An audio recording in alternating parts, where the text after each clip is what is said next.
Yeah.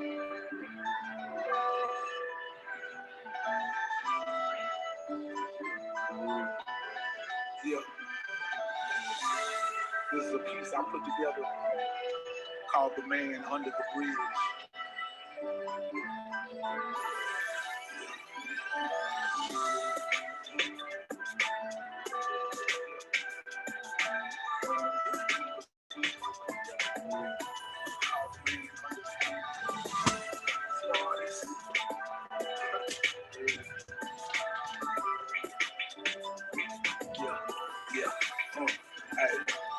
I never was the smartest, couldn't run fast. I couldn't shoot, barely ever went to class. Started writing rhymes, going to the studio.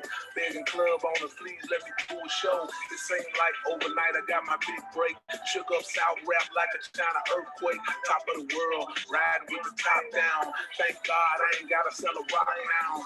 Look around at the kids in the street playing. Still innocent, they never touched the devil hand. I seen the old man walking like his feet hurt. Pushing a shower car with everything he owns in it. That's somebody's dad, that's a mama's son. A whiskey bottle, the only place he call home. I stop and talk to him, shoot him a couple ones, share the cold beer and ask him where he come from. I can't explain this, wish I could have changed this life. I don't know why. I may look complacent, but all my days are wasted. I don't know why.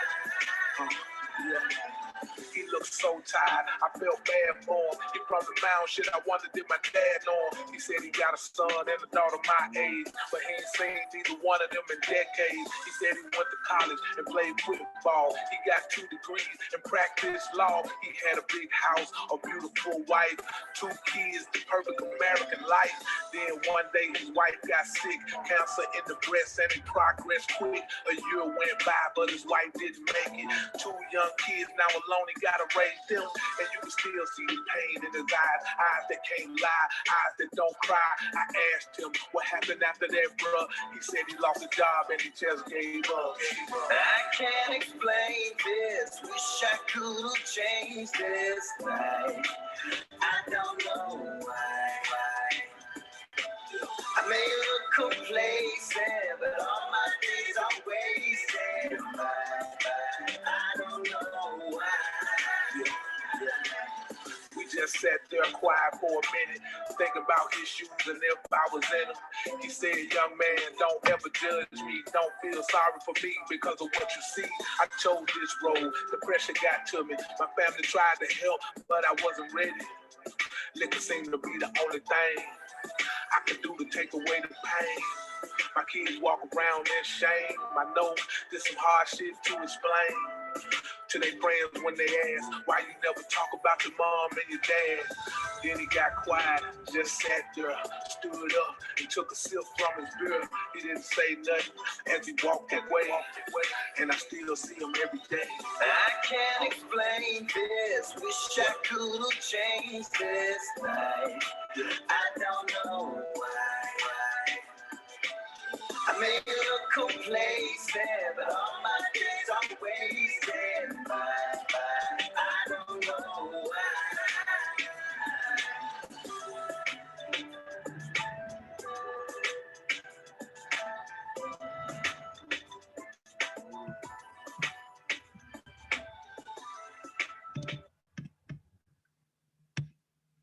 Oh yeah, thank y'all for coming through. I'm the Man Tomorrow here. Thank you for liking, sharing, commenting, subscribing to my channel. I forgot who I talked to last night, but they have not seen that video by 8Ball, one of my favorite artists ever. That actual song is on the Primrose album, a very great album. I guess it could be considered a mixtape, but man, that's a pretty dope song, man. And there's a lot of songs on that album that are just like that. What's going on, Zero? Shout out to everybody that's coming through so far. I want to thank y'all for coming through, man. Like the video I'm on coming down. What's going on, Tampa? What's going on, Sir?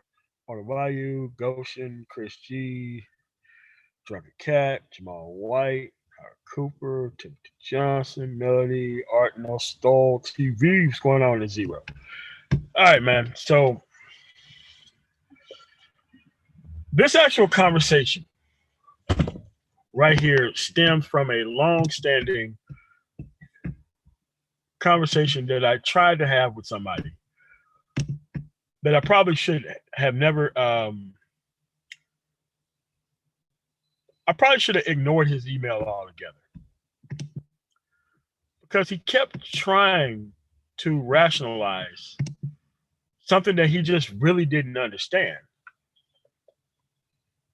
What's going on, Johnny Blaze? Because to this individual, after like emailing him back and forth like 50 times, he could never answer me the basic question. And the question was, why are you on the side of people in the relationship industry? Mostly the men who are trying to teach people how to get into abject hell without a way to get out of it. And so with this type of individual, once you go down like all of the strands of the email, it's the same story. This guy improperly got introduced to people that he couldn't get away from. He thought that he was going to be able to solve this particular issue with sexual access. And without knowing it, he told me that his whole life unraveled because he thought he had this stuff under control.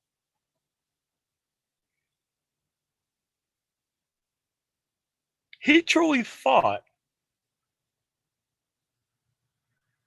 with his Johnson that he's just going to Johnson his way through the gynocracy, Johnson his way through the court system, Johnson his way through feminism. And he has not really admitted that he failed. He lost.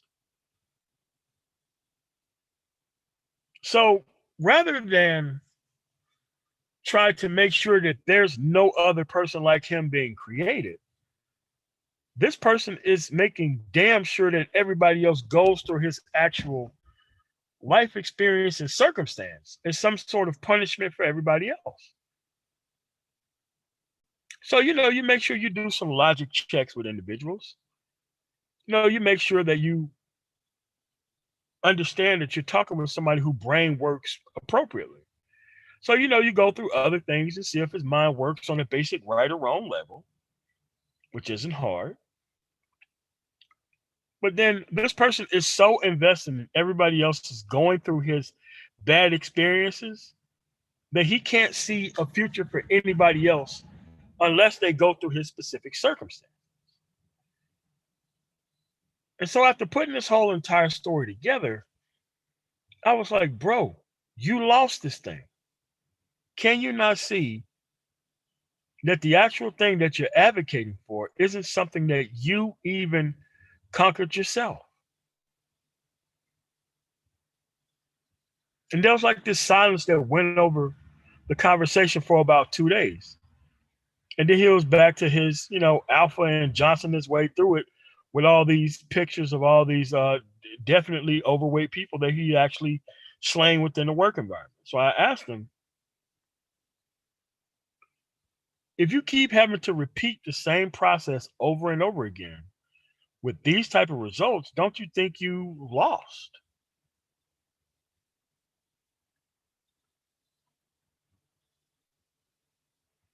And this person just clearly couldn't get the fact that not only did he lose, but he's still wasting time pretending like he won something when he actually haven't won anything.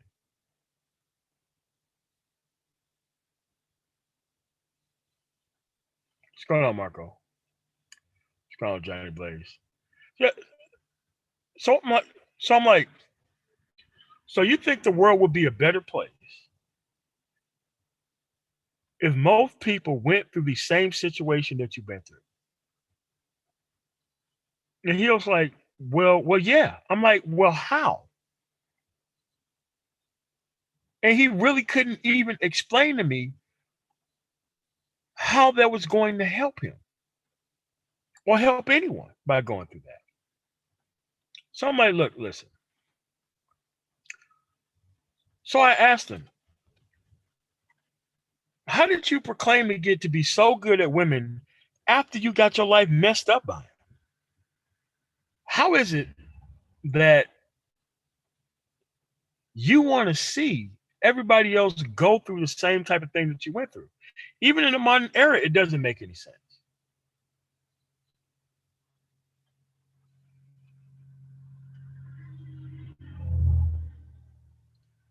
So I had to realize that I was talking to one of these sociopaths that Dr. Phoenix is talking about. One of these people who have a surefire way of how these things are supposed to work, but don't have any pathway of how anybody is supposed to be learning anything from this process.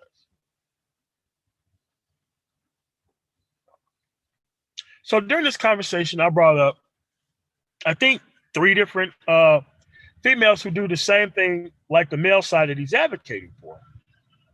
So I'm like, okay, again, doing a logic check on this person's brain. He understands when the men give the advice to other men for women, but he disagrees when women give other advice to women for men. And I'm like, don't you realize it's the same type of information on both sides? And he didn't understand what I was talking about. So I'm like, look, here's a video. I don't want you to watch the video. I want you to watch the questions in the chat that's being asked toward the woman. This was a She Was 7 video, by the way. It doesn't matter. It's all She Was 7 videos. Okay, mute the video. Don't watch the video. Watch the questions being asked in the chat.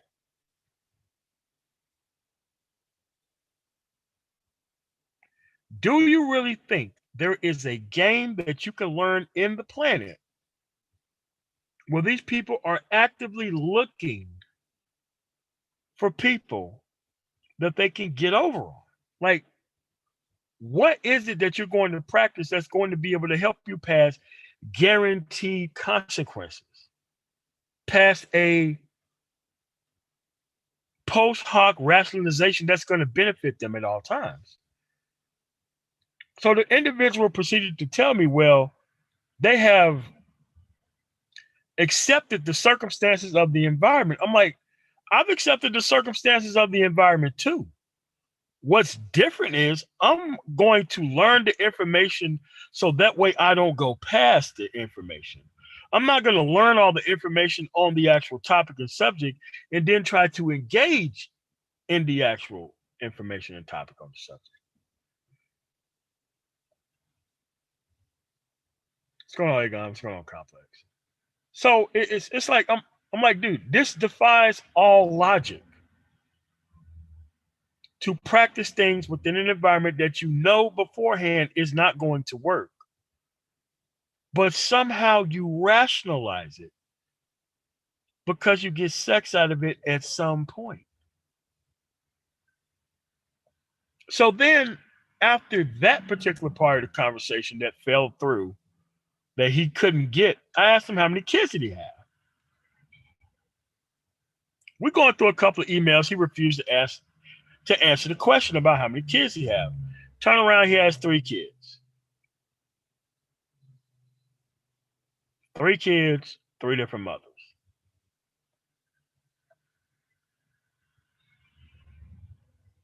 So I'm like, look, if the game that you employ, because you're so dominant within this environment, have netted you 3 separate situations, that there is no way you're taking care of those kids appropriately within the environment.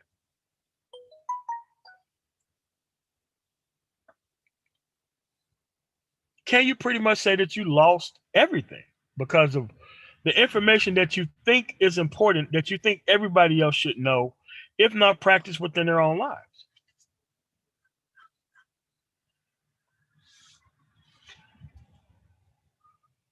Again, the arguments make sense except for when you personalize the argument.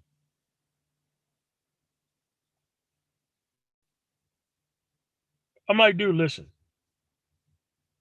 you may not see it this way and you may not understand it, but you're trying to doom every man within this environment to your own fate to see how well they hold up under your circumstances.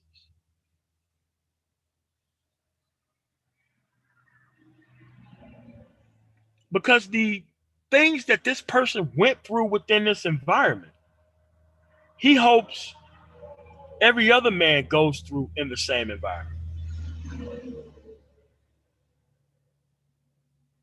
I'm like, dude, listen, you got to understand that because of your circumstances, you're supposed to be acting the exact opposite of the way that you're currently acting. See, there's nothing wrong with the way this guy thinks. There's something wrong with this guy in the way that he thinks that everybody else should go through the same process that he went through so that way he can feel better about his own life. And I'm like, that ain't the way life works, man. He clearly gets how wrong it is when women give advice to other women on how to get stuff out of men. That's okay. He understands how wrong and bad that is. But when you're so compromised by the end goal of sex that you don't care about anything else that's happening within the environment, this is a bad deal.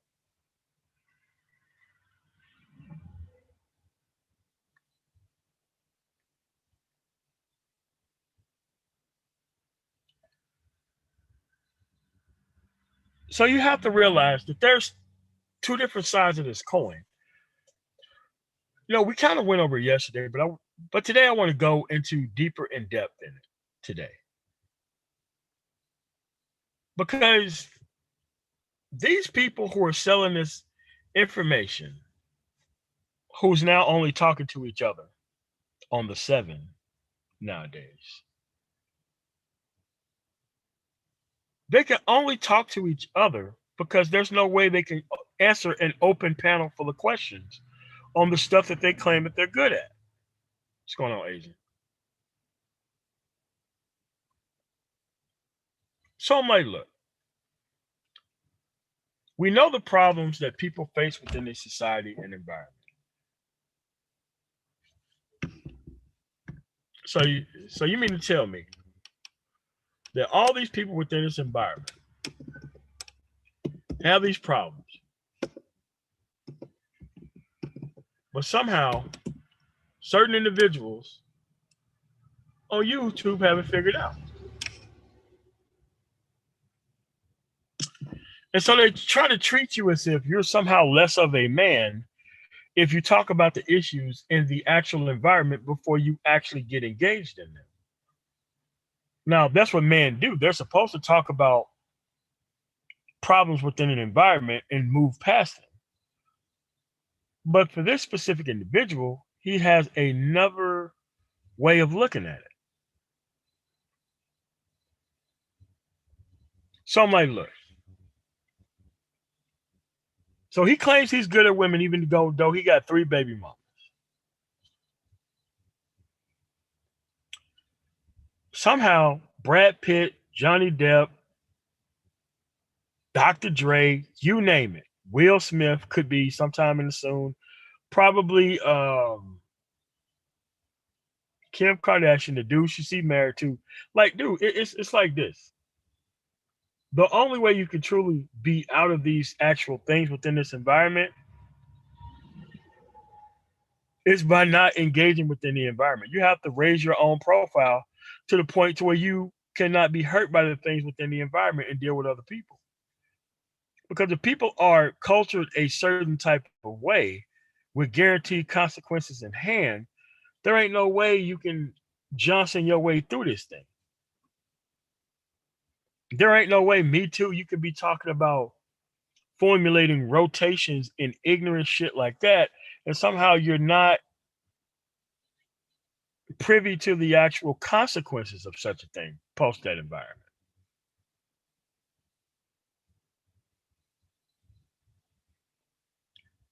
So this conversation is not about a sex gain versus sex loss conversation.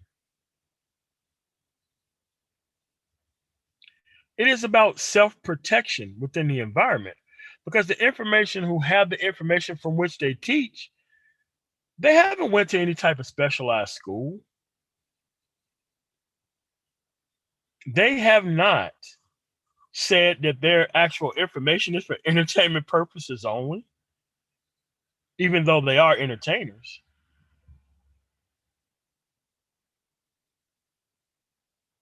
So when you try to practice entertainment as actual advice within your life and it ends up messing up, somebody has to pay for that. That's why people go and get licensed, bonded, and insured for the actual advice that they give out. When I'm paid to give out business advice, there's a expected outcome to what happens with the advice that I give out.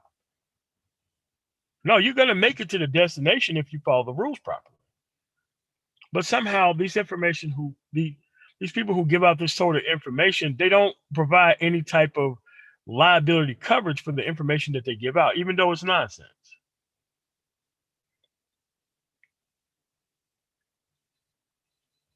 So over the past months, I truly have just been going through some of these things that people send me, not all of them, by the way.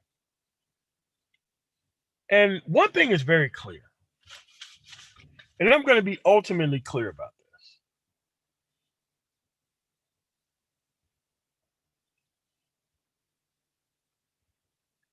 There's no way that there can be a woman dating coach that can help men.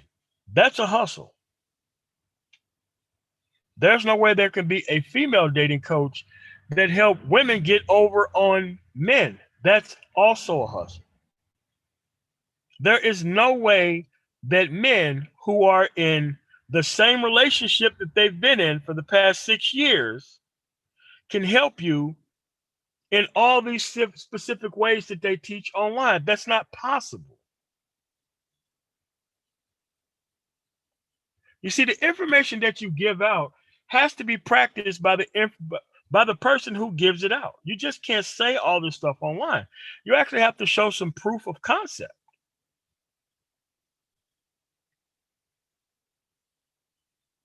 Like me, I'm in the transportation industry. If you knew my DOT number, you could be able to see my safety record. You would be able to see everything. You would be able to see most of the accidents, all that stuff. You would be able to see that track record. However, within this environment, because we got so many compromised black men who I do not want to team with under no circumstances, who think that it's okay to mislead people within the environment just so long as a buck being made off of it. These talented fucking shines you shouldn't fucking be around, because these are the exact motherfuckers who make sure that nothing ever works right within the environment. Because anything can be post hoc rationalized as soon as somebody get a little bit of success out of it. Think about it. People rationalized the selling of heroin in the 60s and 70s. They rationalized selling of cocaine in the 80s, 90s, and 2000s.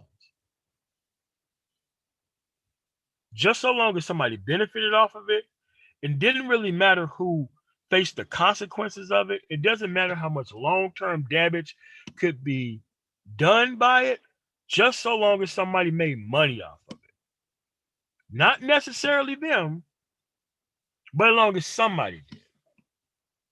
And these are the type of things within this environment that are very dangerous. When people don't want to be held to account or want to hear the downsides of the information that they put out within the environment. Everybody wants to be so responsible for all the ass gotten from now these fat whores today within the environment. But for some reason, nobody wants to be responsible for the black male outcomes today within this environment. I don't see anybody stepping up to take advantage of explaining the outcomes of that. So what you have is you have a bunch of second childhood people who failed on their first game save through real life. They come online and they come and get their other life off. So you have to realize that most of the people within this environment haven't had proper scrutiny to what they actually talk about within the environment, because they actually have rationalized everything that they do simply because that they made a dollar off of it at the end of the day. And I think that's a bad deal. Because if you look at the younger generation right now, most of those dudes already got the message not to mess around with these people within the environment. And they've already found happiness early and often. These younger black men are not waiting on the domestic counterpart. They've already moved on to other women who actually want to reciprocate.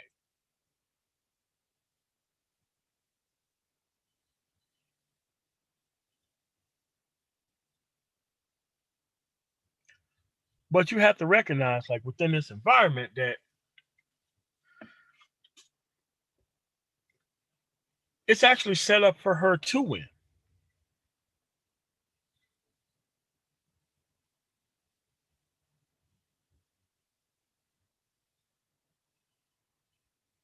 But she isn't set up to win because she should win.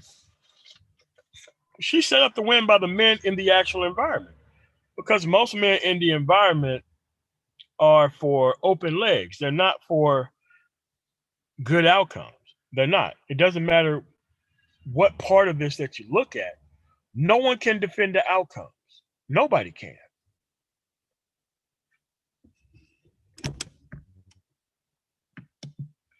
But some reason everybody wants to be the person who created all the things within this environment, but nobody wants to take responsibility.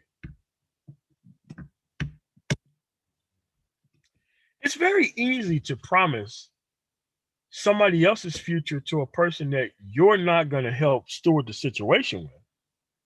It's easy to promise that. So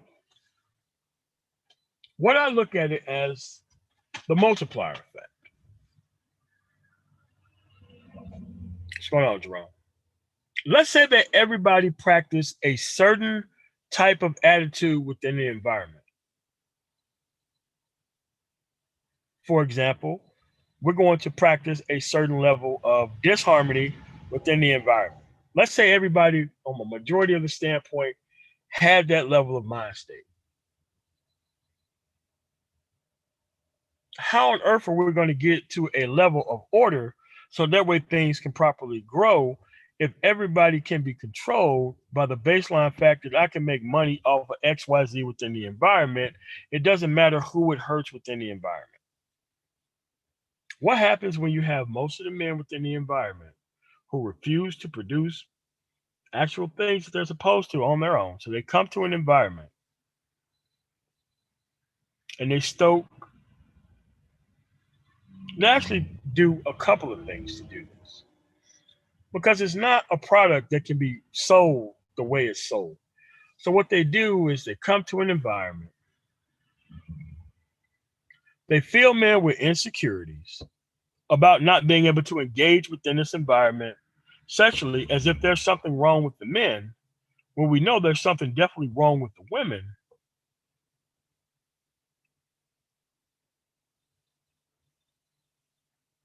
So they fill you with insecurities, and then they stoke your most primitive desires with pictures of women and all that shit, where they say all this dumb shit that they have not proven to be correct.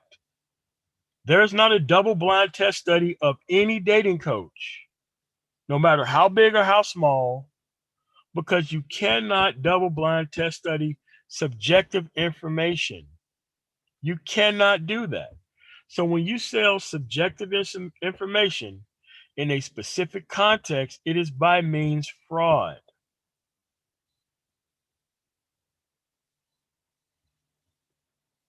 There's no way you could be able to practice these things in a double-blind test-studied environment.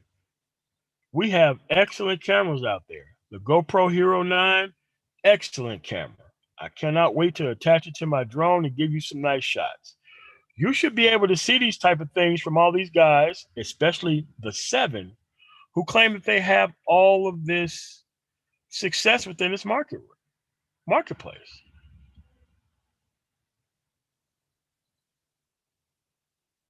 Because if a person came up to me wanting to do business, the very first thing I'm going to do is we're going down to take a trip to the IRS.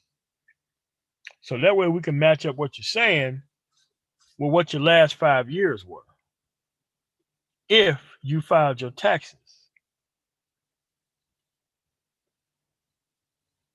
Which we're saying that a certain president somehow is completely broke, but somehow passed himself off as a billionaire for a couple of years.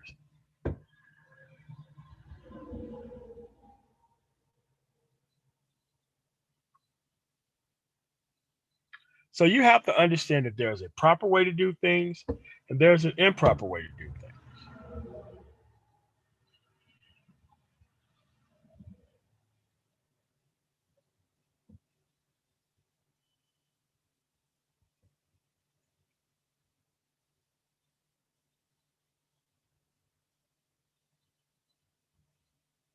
You see, there's a proper way of going about it.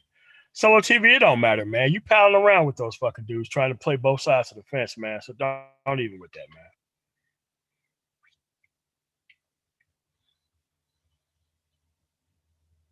You see, there's a proper way of going towards the correct information and a proper way of not going across the correct information.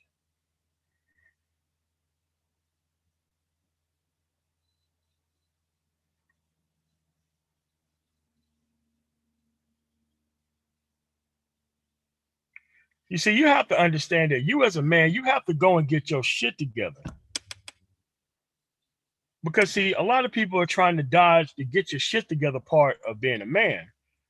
Because a man should not have to be worried about women in no environment.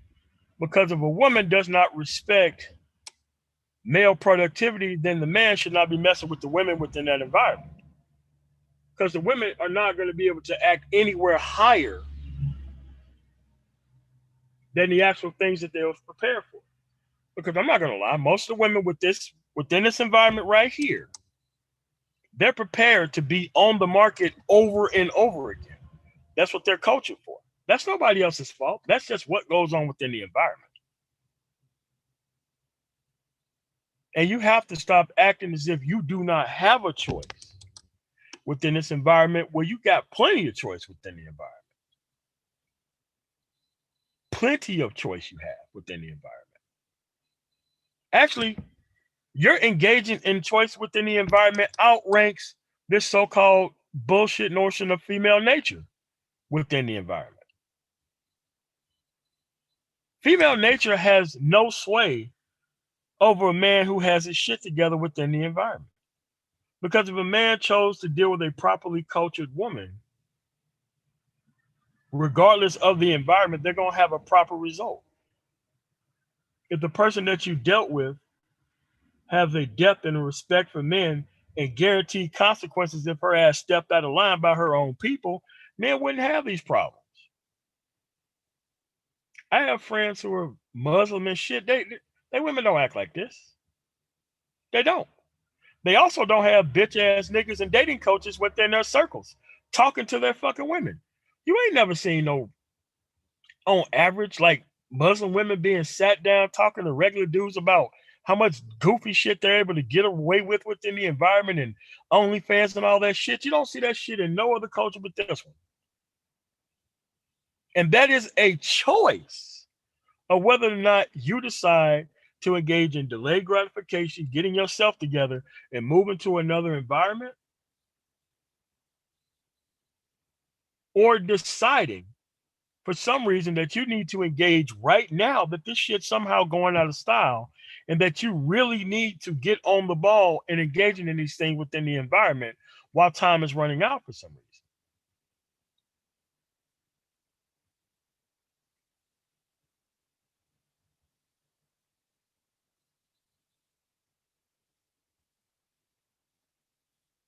But you have to understand that cooperation is the greatest force multiplier. There's something else better than the force multiplier of cooperation. There is self-control. There is self-discipline. Both of those things act as cooperation.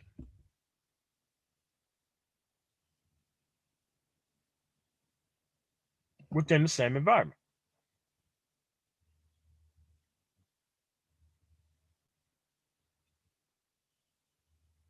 Okay, James, I already know that. I got nearly the same. Yeah, so it doesn't matter. Yeah. So what I'm saying is when you got these people within this environment, the people who failed out of real life and attached themselves to feminism as a means of how they're going to feed their family, we can't let this shit slide within our environment, man. I don't believe in that type of bullshit at all. I don't believe in holding another man's secrets within the environment, especially when he's on some bullshit. I don't believe in that shit.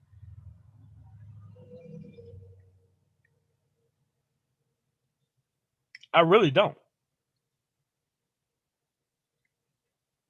Because if the people who are doing bullshit within the environment have somehow more rights than everybody else within the environment, then what's the point of having order if everybody else can just decide to go off the rails for a goddamn paycheck whenever they want to?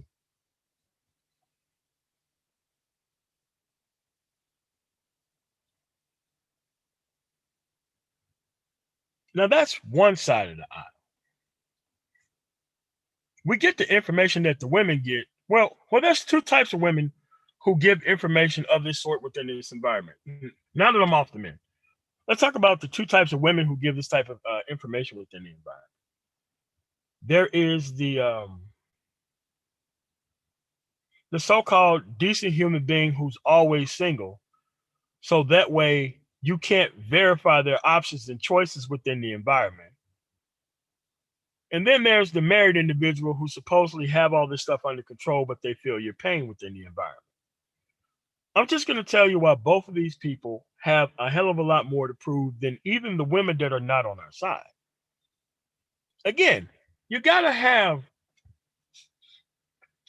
some sort of track record that can be verified. So that way you just can't be coming around here say that you feel our quote unquote pain about how things are within the environment, because you could be clearly catching back shots while bullshitting us too.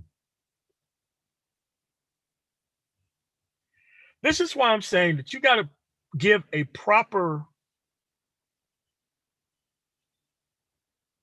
delineation of how to judge things within an environment.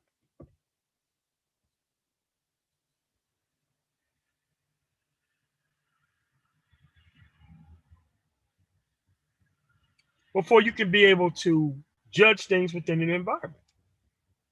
I say, look, that GoPro Hero 9 works mighty fine.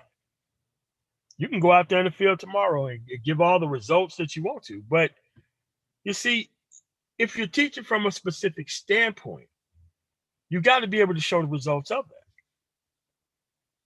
There's a lot of people behind the scenes who get a lot of transportation advice from me for free. I don't charge them for it.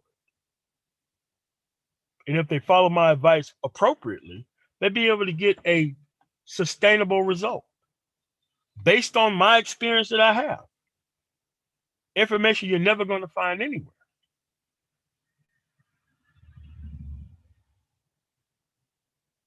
And I'm willing to be held responsible if the shit go wrong. I don't care about that, because I know my stuff works. But most of the problems that you're having within this environment as a man, we get that you were cultured in some of these environments where female validation doubles as masculine achievement. But you have to understand that you at some point have a choice in whether you follow this type of information or not.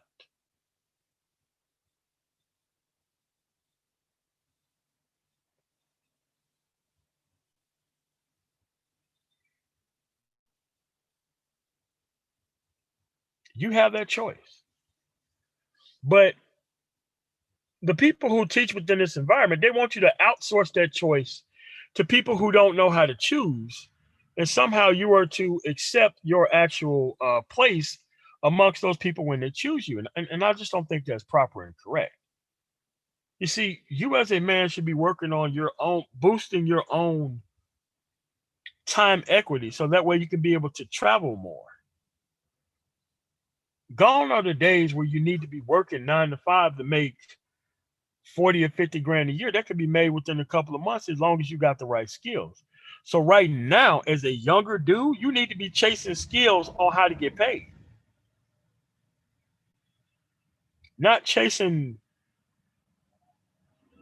people within this environment talking to dudes who are 40 and 50 years old. Those dudes are fucking losers. Because they've never provided any type of proof that goes along with all the shit that they're saying. And it's not out of line to ask these people for tangible proof of that shit. Not within the male space, it is not. If you're going to do that shit within front of our face, it shouldn't be a problem for you to actually provide proof of such a subject.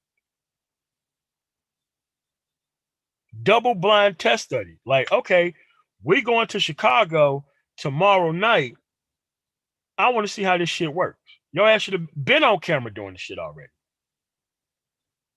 But you know how these frauds are. They're going to try to do the least minimum work, just like a bitch, in order to try to prove their point.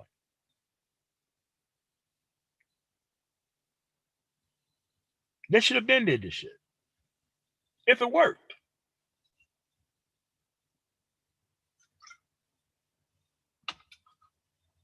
Because if you got celebrities getting straight up flatlined, how are these dudes who got all this information having all this success if the celebrities who are known are getting pushback from the same group of people? Everybody can't be telling the truth here, man.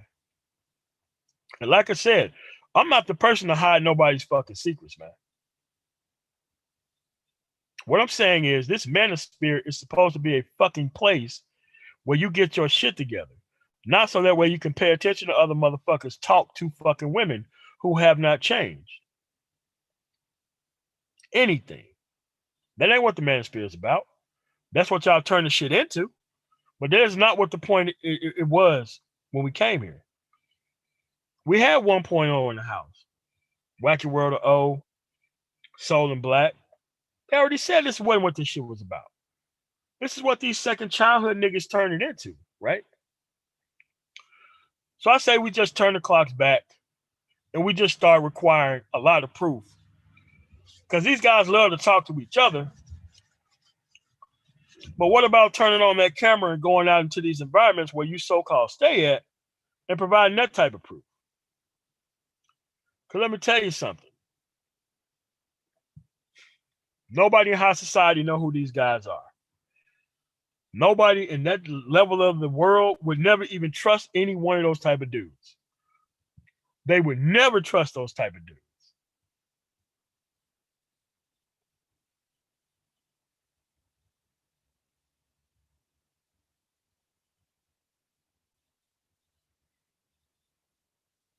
So if you're going to call me a hater, you have to pull out what the fuck I'm hating about. What the fuck I'm hating on. If that's the way you want to play it.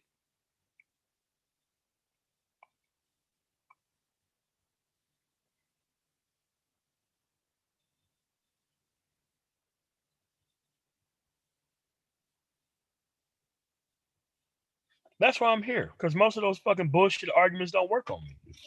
I got tangibles. You want to see them? We can go meet at the IRS and we can print them out for you. But just because you grew up in an improper environment, it is up to you as a man to know what is the correct way for you to be able to move regardless of the environment that you grew up in.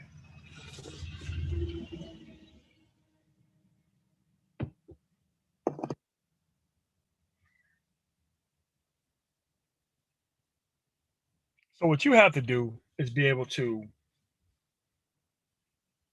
learn what proper order is, how women properly act.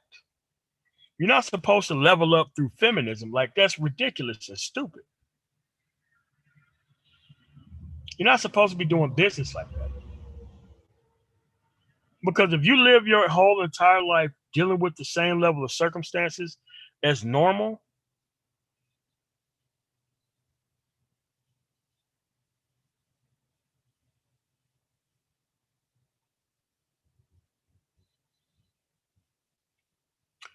gone postal, hey man, it's a weird world, bro. Apparently I'm one of them. But this is just where we at with this particular situation. I understand the difference between giving guys confidence to go talk to people. That's needed. Hell, I needed that, especially in sales and shit. But it's a different thing to give dudes confidence to go into an environment and end up getting your ass smoked by people who you should not be coming in contact with.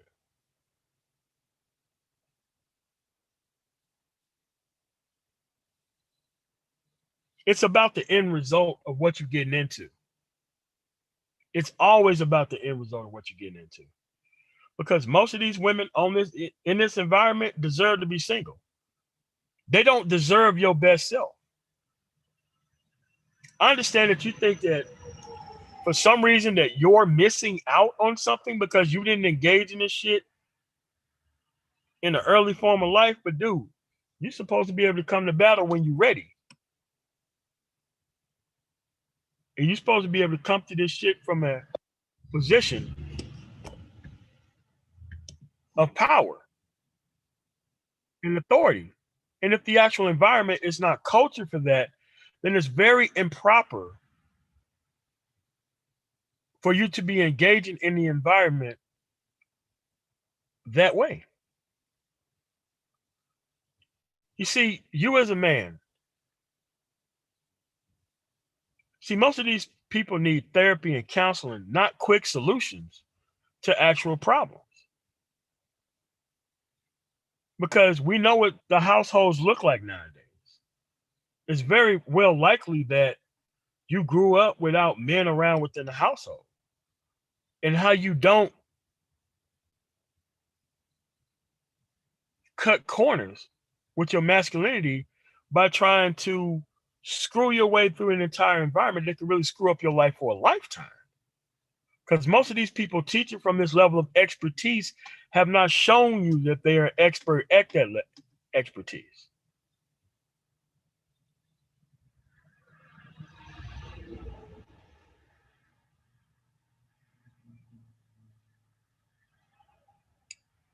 I just don't want you making risky choices and risky decisions, man. I think you can get a hell of a lot further in life by leaving these problematic people alone, by raising your own personal profile, by getting yourself some skill, and being able to move forward in life.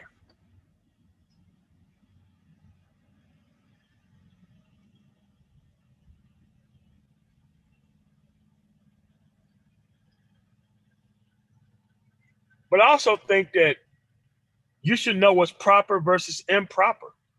This is why you got to be able to travel to a whole bunch of places so that way you can see how men and women interact.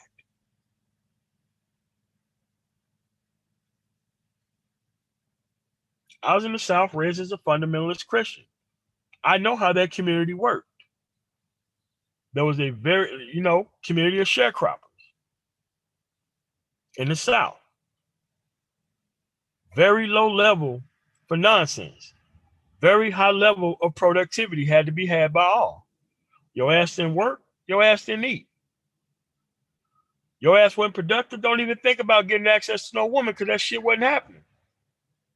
Not only that, but the competition was super fierce. And if you end up getting somebody pregnant, oh well, shotgun wedding. And your ass was going to be forced to produce. That's how it was.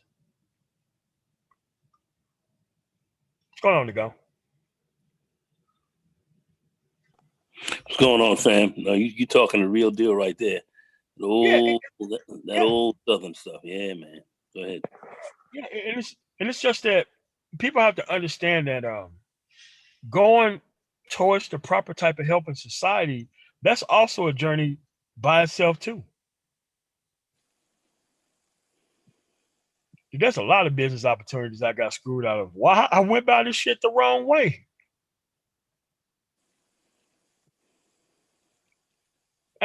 In fact, I don't trust anybody who talk about marriage within this environment. I don't. I think something wrong with these dudes. I think they're trying to get women the best deal possible at the expense of men within the environment, and it's just total bullshit. It's like, dude, listen. We could talk about marriage if men wasn't the one who was the one who was walking out of it. but if you have another party who walks out of it a certain period of time, then the problem isn't marriage. It's the behavior behind and no consequences behind walking out of a situation.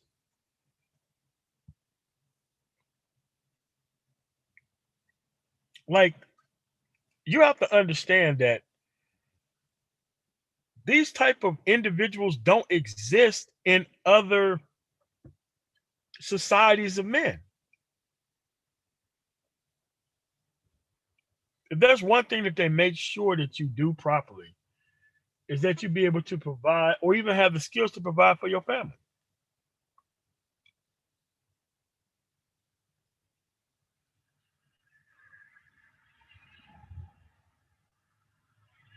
That's what your parents' job is.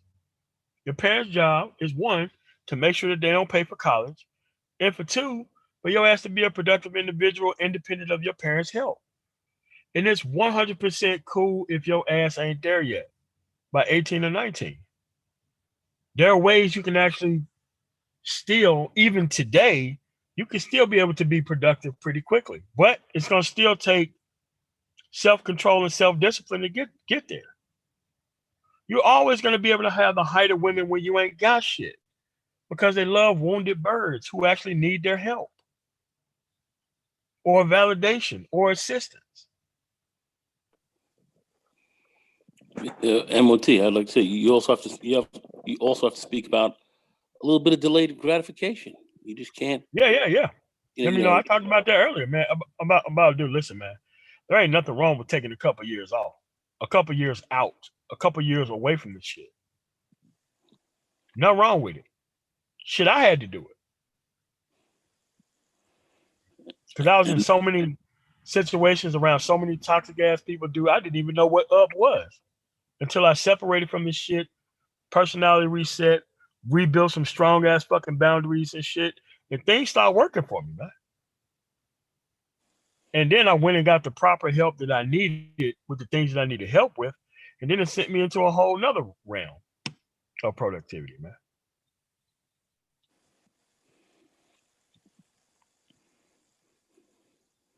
Facts, and don't think that you got to have 100 women to be productive. You don't. That's, I know a lot of us get our masculinity tied up in just how many women we can run with, and like I said, I've seen guys who delayed gratification and worked hard and then got them. I'm saying some of these guys, I saw them get their medical degrees and other stuff later on down the line, and they're walking around making 500,000, 600,000, 700,000. That's what I'm saying. One guy I know right now, funny looking little dude. He went and got his MD. He now puts in stents and stuff. Oh man, that dude getting paid, man. That specific person's getting paid. $5 million a year. Yeah. Got a crazy looking wife. I don't think his house. You can see him walking around. He's kind of funny. He kind of walks around. He doesn't have any fancy clothes or anything. You wouldn't think he had any money. But except when you roll up to his house and it looked like you were riding down, you were getting ready to enter Rodeo Drive with all the palm trees and this big hacienda at the end. Then he's got his trophy wife in there running around spending money, but he don't care. Because $5 million a year at least, he working hard, but ends meeting like a motherfucker. So he's got a lot of cash to burn. But here he is, kind of dipping around. I know, wasn't all that smooth looking at all.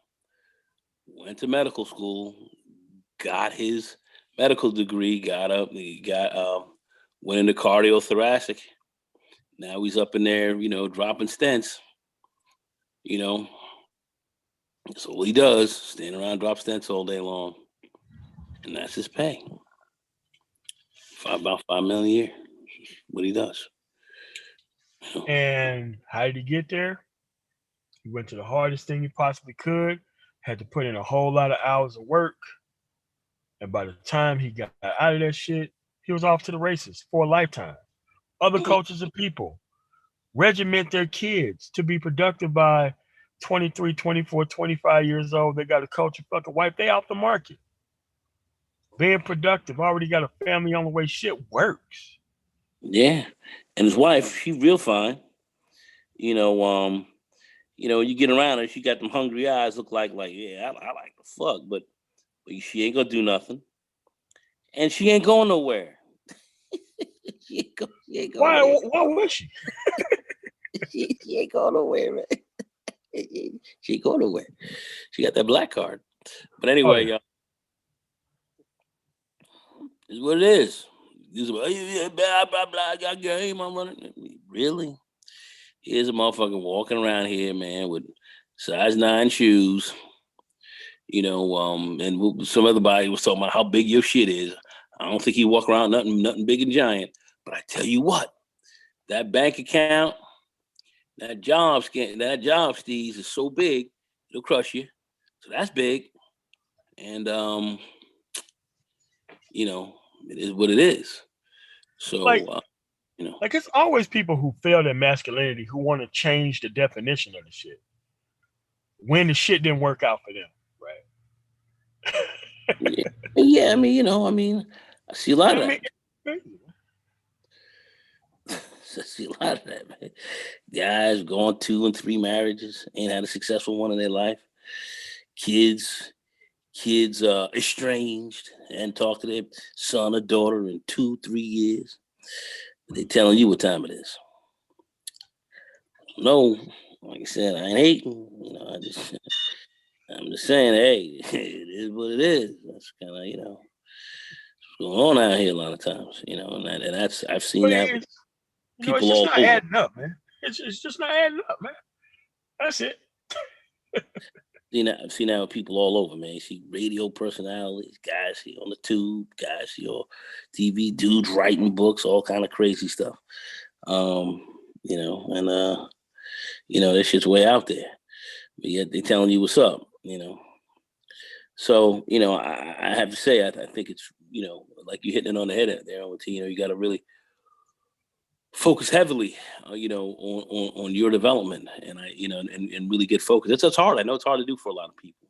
I know that, and it's easy to say, but it's something that must be done if you're gonna make some achievements just for yourself, and you'll find, women tend to follow that.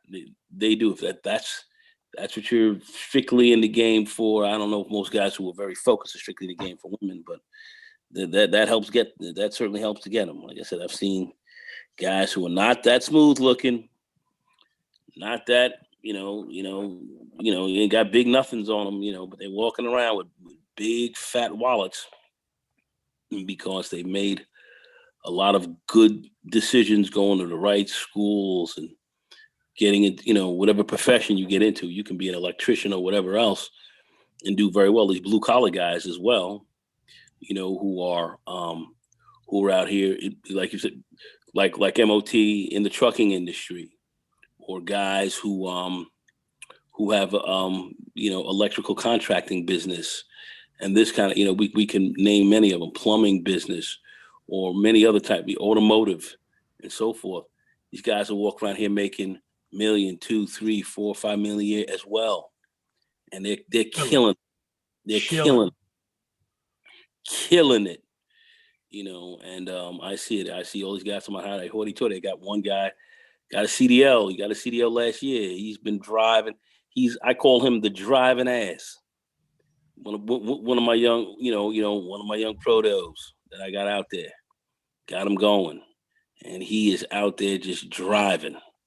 And this kid, he's a young kid, ain't hit 30 yet, He'll do 75 this year, first year in.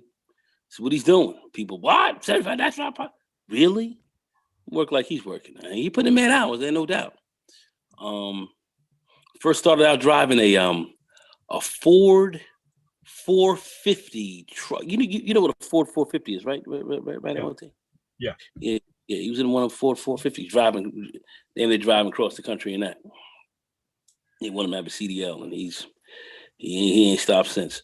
So I'm seeing a lot of these guys who are just out here just taking the other paths, so that you don't have to have an MD or a PhD. The only thing you have to have is maybe a CDL, or a HVAC or something like that, or electrician's license or something of that nature. And these guys right here clocking, and pulling some nice stuff as well. So, it takes them a while to get them up to the game, but 5 years in. Here's the thing that I don't understand. It's like they're going, like, people got to understand, man, that there are a proper way to do things and there's an improper way to do things. Yeah. Dude, the first thing we need to go over here is proper sacrifice versus improper sacrifice. Oh, shit. That's a big one. Oh, that's a big one. So a lot of us go wrong. Oh, that's where a lot of us go wrong. Can't say it, and can't say I haven't made some of those mistakes myself early on. I cannot say I haven't made that mistake either, because I did. But anyway, go ahead, MOT, break it down. Yeah, it's like, man, like, I remember when I first got out the military, first got out, I was sitting in a TAPS briefing. That's the transition assistance program for service members. And you because I was a cop when I was in, so I went through the school for that.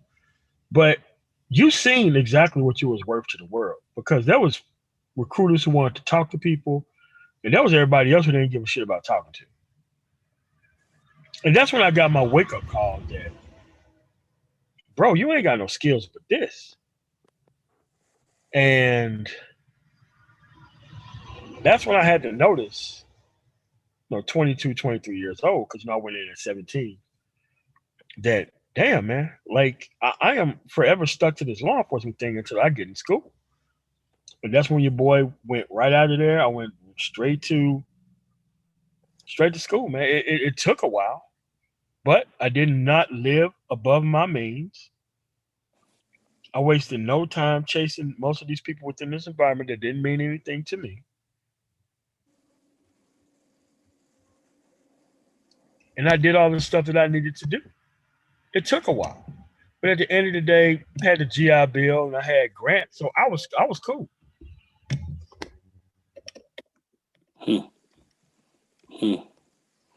And it took a while, and that was the proper sacrifice.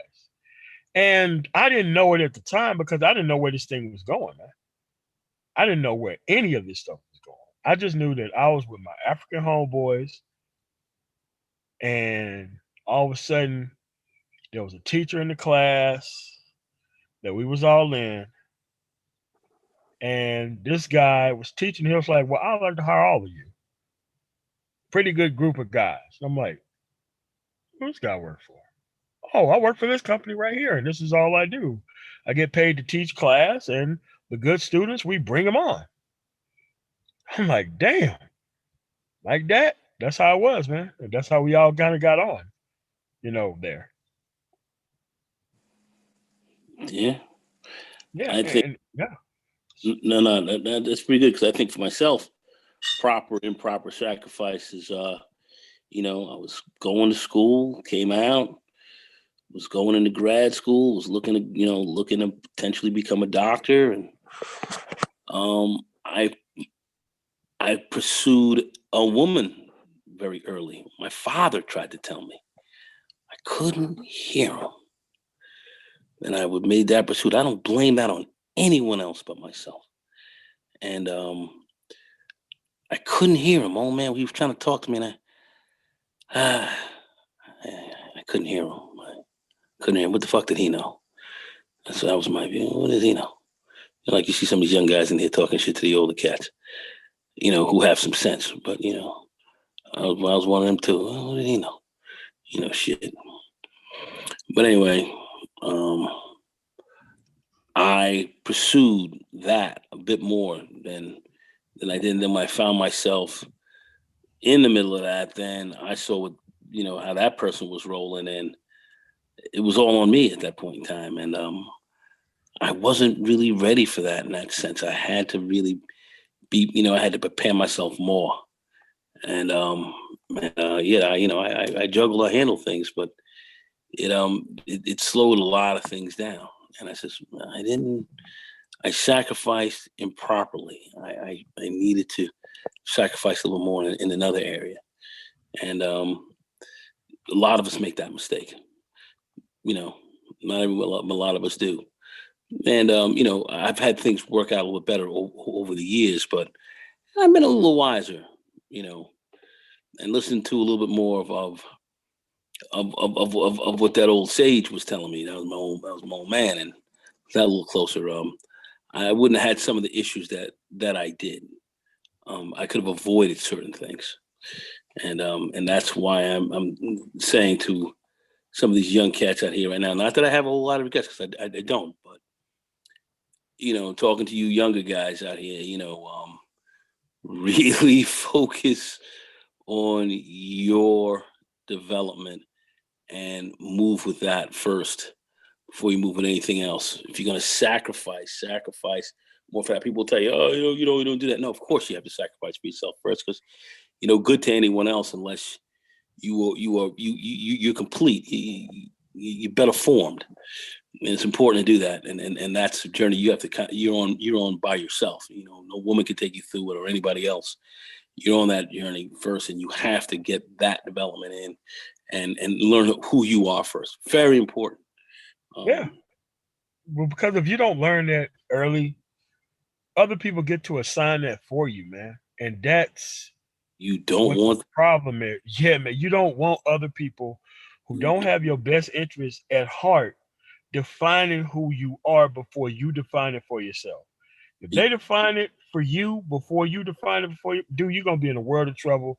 You're gonna forever be behind, and you're never going to be able to catch up, man. It's pure fuckery. And people wake up. And you know what? You know what? You brothers hit on a lot of good stuff, man. Like, hey Zach, what's going on, baby? How you feeling? How you feeling, Nago? MOT, what's up, bro? How you doing? What's up, man? Go ahead, man. No, nothing, man. You brothers come with that fire and just, lacing the space up with wisdom. But at the same time, the thing is with me, man, I realize about this space, you have those who really put the information out just so brothers can hear it, and they can at least try to apply it to their life. Because some of this shit works. Actually, a lot of this shit works. But when they get to a point where it's a money grab and everybody want to hustle off the space like Black men or nothing, that's a problem to me, man. I don't like that. If it's about money, why don't you go be Tyler Perry and get the fuck on somewhere? Don't try to be amongst decent Black men who want to cause and affect change. Tell these younger brothers about this information. The shit works. But you can't do that when you got niggas hustling off the space. Now, I don't control the internet. That's not my place. I can't tell nobody what to do and what to not. What I can say is, have some integrity, man. Stand for something. God damn, you niggas ain't gonna do nothing. Yeah. I'm just saying. Am I wrong for that? Maybe I'm wrong, bro. No, I mean, man, you're not unless you deal with a certain type of person. But for me personally, I'd rather people know the information already up front, that there's a permanent record of this shit. So that way, when you go home and you try to think back about how you're going to hop into a situation and think you're going to get something out of it, man, like, man, I heard this shit. Maybe I need to focus on the shit I need to be focused on. Because I care about outcomes. I don't care about anything else but the outcomes. Because the only thing that's going to move this shit forward is the outcomes. Well, let me say this. Garbage in, garbage out. So if your shit is going in hot garbage, it's going to come out that way. Okay, Good okay. I get what promotion. you're saying. I get what you're saying. You get what I'm saying? You get Yeah, with yeah. get I with a good program understand. from the But beginning, go but in I'm and saying to go on, whenever you get you and MOT on one live stream, it's a lot of information I ain't never heard before until I heard it from y'all. That shit works, but it's hard because this space is being tainted by a bunch of fucking race hustlers, pretty much from what I see. And I'm not the one to try to police nobody. And no, everybody got a right to live their life. I'm just saying you're not gonna sell a black man out and try to insult our intelligence and think we stupid because that's what I see. I don't like the way some of these people talk. You know, I don't like the way they. I mean, that's just me. I'm a guy from the audience, not a content creator, so I wouldn't go that far. But I mean, some things just ain't right, man. Come on, you got to be fair and balanced. hey, I don't disagree with you, you know, but I also say, you know, you have the ability to change that dial.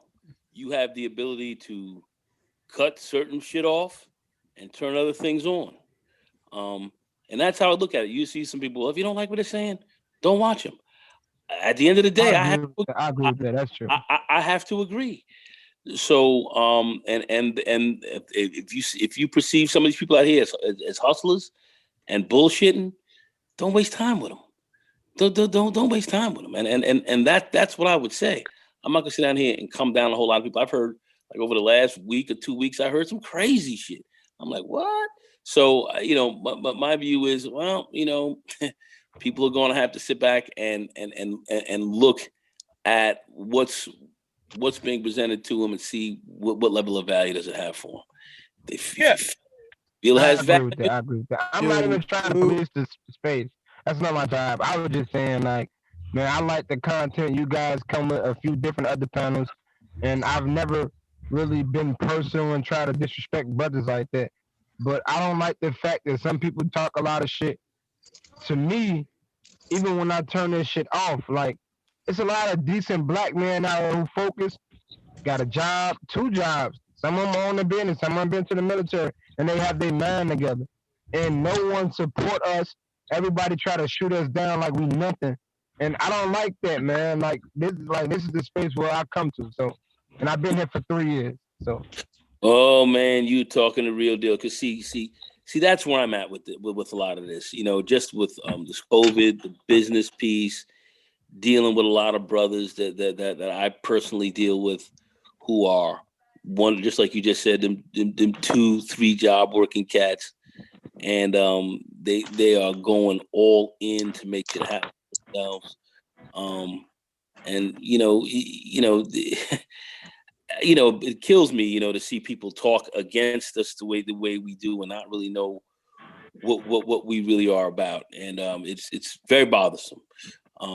So I'm here for that 2 and 3 job brother, you know, or that serious brother out here who's, you know, cranking his profession or getting tight in his profession. And you don't have time to fuck around and listen to craziness and go through a lot. Some people like the fuckery and are going to engage in it, and that's fair. You go ahead, man. But I'm looking at times right now, some of the most serious shit I've seen. I see a lot of cats coming through, and I'm glad I'm able to help some of these guys. But Yes, indeed, man. yeah, I'm glad I'm here able to help them. You know, and man, you know, we need to support ourselves immensely because you know, it's real out here, and a lot of guys out here are working very hard. They're not out here bullshitting around. They're not out here playing games. And I'm not talking about guys who went to college. See, I'm the kind of guy who went to college and all that kind of stuff like that. But I got no problem dealing with the man who hasn't. I have no problem with the blue collar dude who's out here kicking it because that's here, man. And that's then the what's your thoughts on majority. the high value man piece though? That's the majority of what we are. So if you want to talk high value man and all that, so much of that I think has to deal with your own mindset and how you move about this world. thank you. Yeah, but think about it too. Like everybody now is doing live streams. Everybody want to wear suits now and ship champagne. And Yeah. you start just Yeah, but here's with the problem. Like, dude, here's the problem with That's it. pretty funny. Oh, I just want to say something. I just want to say something to that. Look, you can wear suits and sip champagne as long as you're in the right setting for that. My view is If you're gonna put on a suit, you know, and I believe that every black man, and I've said there's image consultants, the other guys out here who say, you know, have a suit. I believe you should have 1 or 2 suits. And when you are going about doing business and you're interacting in the professional environment, okay, if you're a truck driver, whoever, and you're going for contracts, have your suit. People will respect that. Understand how it is. Go to someone who can help you dress a little bit. You can even go to, you know, where you're going to buy a suit and buy some clothes, and have that person who is working at that store, however, you know, pick something really nice out for you and help you mix and match, and get, and get something together. But just to be a wine sipper and a suit wearer, but dudes doing it as props though. Hold on. Let me say something real quick. Listen, I was gonna say, like, it's pretty much necessary for all black men to have business attire. That includes that is critical. Dress shirts, dress pants. That's true. I just bought some dress shirts. I own 2 suits. I have dress clothes. But the thing is, I'm not gonna be against a suit because it's all about attire. A gentleman establishes himself by the way his apparel is, which is the shit as he wear. And if you want to wear hoodies and shit like that when it comes to a business, but we'll see how far you get. Of course, you have to be professional and transparent. You have to wear business suits. You have to wear stuff like that. That's true. But what's not true is pretty much being. I mean, like, I can't take nothing away from no brother who a content creator was making it work. That's not my problem. The thing is with me, stop trying to manipulate black men and really downplay us like that, because that's what I hear. And you can't tell me I don't. Yeah, but you gotta understand. I pretty much hear the talking point. Yeah, but like we said, the whole high value man is just a recycled argument of like the select and non-select man, though. Yeah, but let me get this straight. So like, they have to make $10,000 every month. Get the fuck out of here. I know niggas who make $7,000 and living straight, easy, no problem. No, man. You all of that, some number you got to be hitting all that. Fuck, no. You don't do that. You could be living in some places making $3,000-$4,000 a month or whatever. No, they shaming the dudes that's making $50,000. Like they shaming them. Yeah, and not everybody's going to be making $100,000 or $200,000. If you look in the black community, you even look in the white community, you look at both. You look at these communities. Most people are not making 6 figures. They are not. Exactly. That's the reality. Okay, but I would go so further to even say that in your lifetime up to this point, we all men, we all know what age we is. Up to this point, you didn't blew over $100,000 anyway in a year. Just off your expenses alone.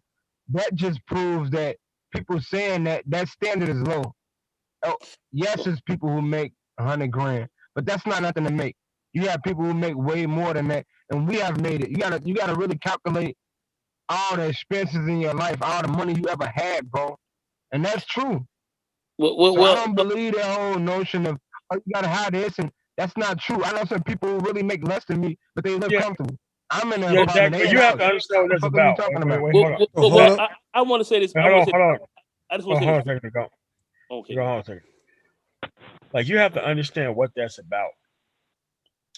That's about the woman getting value out of you, not you getting value out of her. We're not talking about high value women. Okay. We're not handing this shit off to.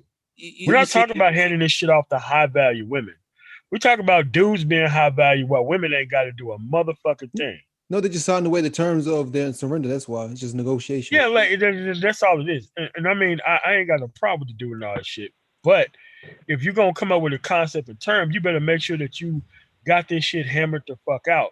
Because if you got other motherfuckers in the relationship industry who are fucking handing this shit out to other people, trying to fill motherfuckers with insecurities to the point to where now they can claim this shit as the new fucking select male of tomorrow, that's fucking bullshit. But all right. I want to say this very quickly. Okay. Yeah. See. My whole thing is, you start trying to tie yourself strictly to a dollar amount. Then the drug dealer and these guys, are they high value men as well? They walking around making $1 million a month. Exactly. You know what the fuck are we really talking about? You high value man, if you have a job, a profession, however you're working in, all right, you're successful at it. Mm-hmm. Okay.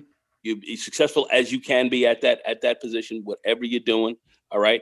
You carry yourself responsibly. You do your business like a man, where you're not out here running around being fucking derelict.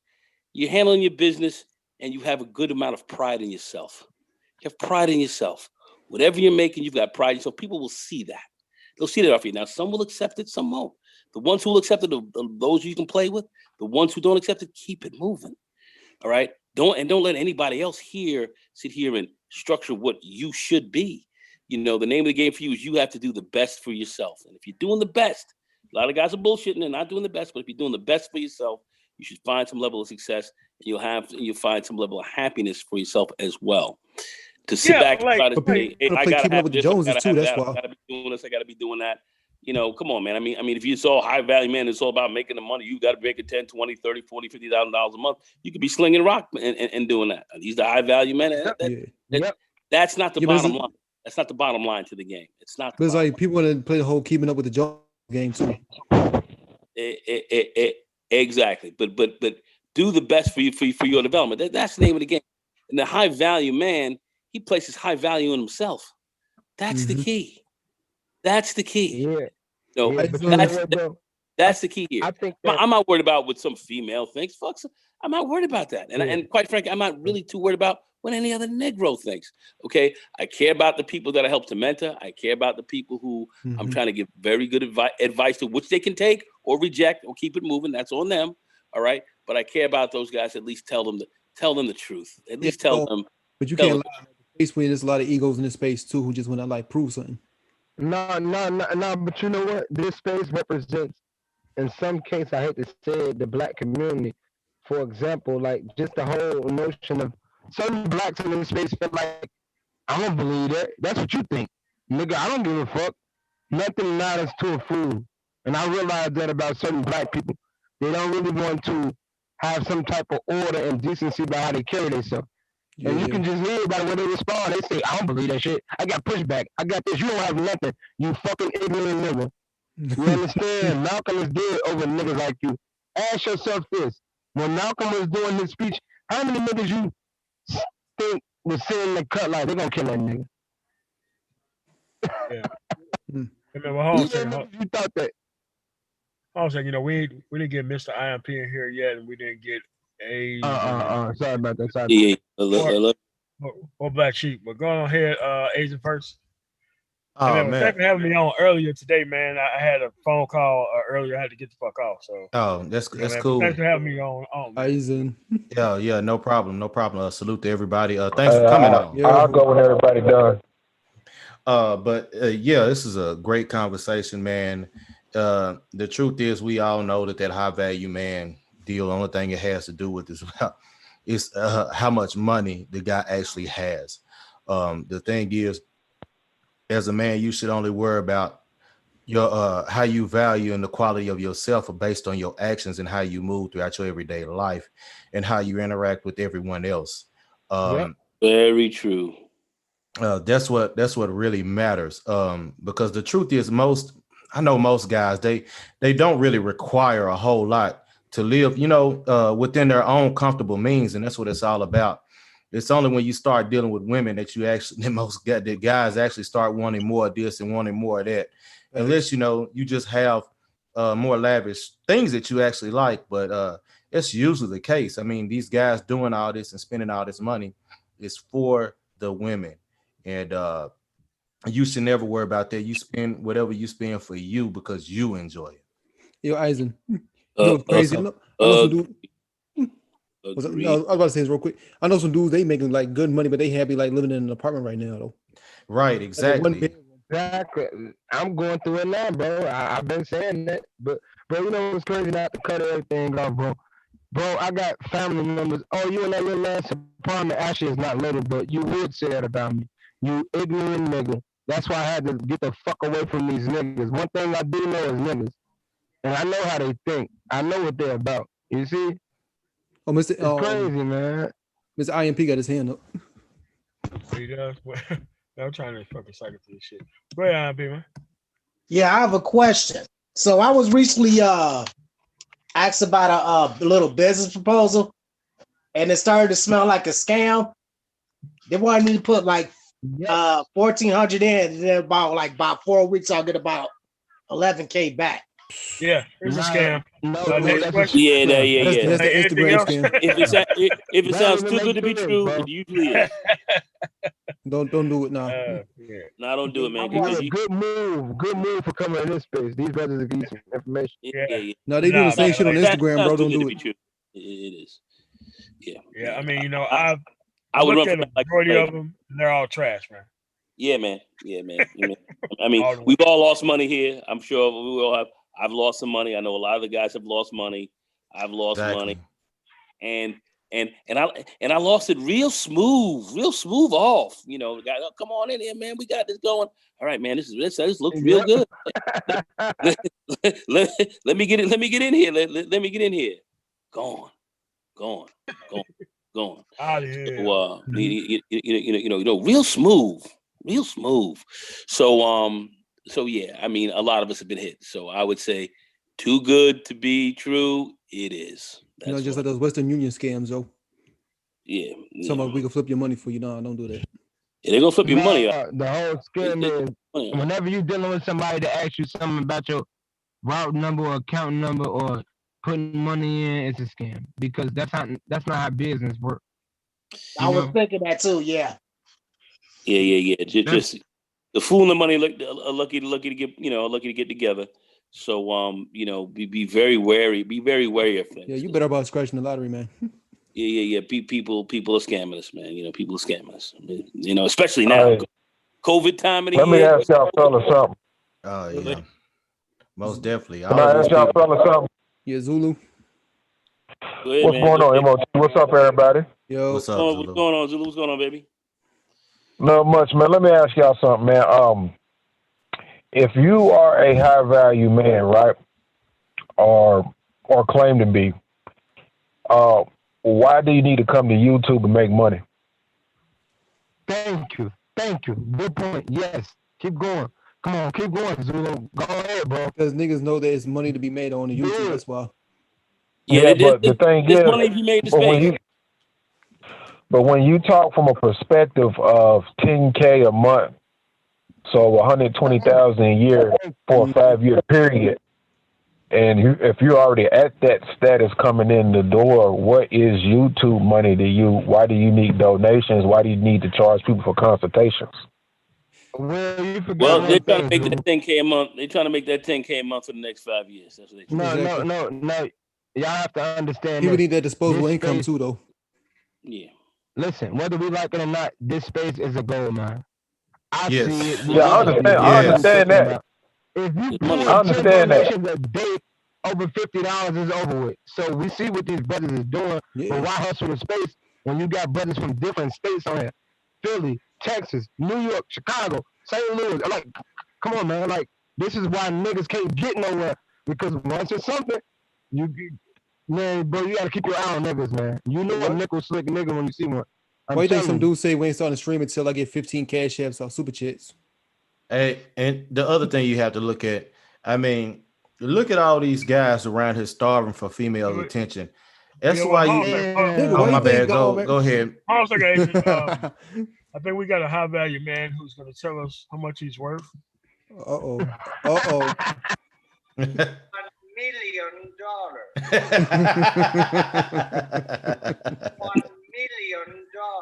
Oh man, it's great.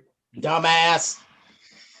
But listen, I'm gonna tell you why I reject the whole notion of the high value term. For one, it's not nothing you niggas are clever enough to come up with. So this nigga wearing a suit and being clever, getting in line, not taking nothing away from him. He's a black man like us. I can't hate on him, bro. What I will say is you have to be careful in the message and rhetoric you push in the space. Because you got some decent brothers in here. We don't want to hear you speaking hope and these little ignorant, stink-ass, ratchet, disrespectful black women. Mm-hmm. This is black men taking their power back. Which side are you on? You Well, understand? okay. I thought you was done. My bad. Yeah, like here's the problem, man. It's just that, at the end of the day, man, you should be worried about time equity. You should be worried about properly investing versus improperly investing. My bad, yo. When I was in school, man, like I seen a lot of these motherfuckers who are now looking for jobs off of these so-called dudes who are now running shit out here. These motherfuckers was running themselves into the fucking ground, fucking with shit that they ain't supposed to be on. This motherfucker here gonna steal all my turns and put them in titles, ain't they? Yeah, man, you should be focused on the goddamn mission. Your mission is to make sure that this shit don't go on another generation, not with your help. That's what I mean about improperly investing in shit. Like, the problem is that a lot of people want to take these shortcuts and shit, and it don't work.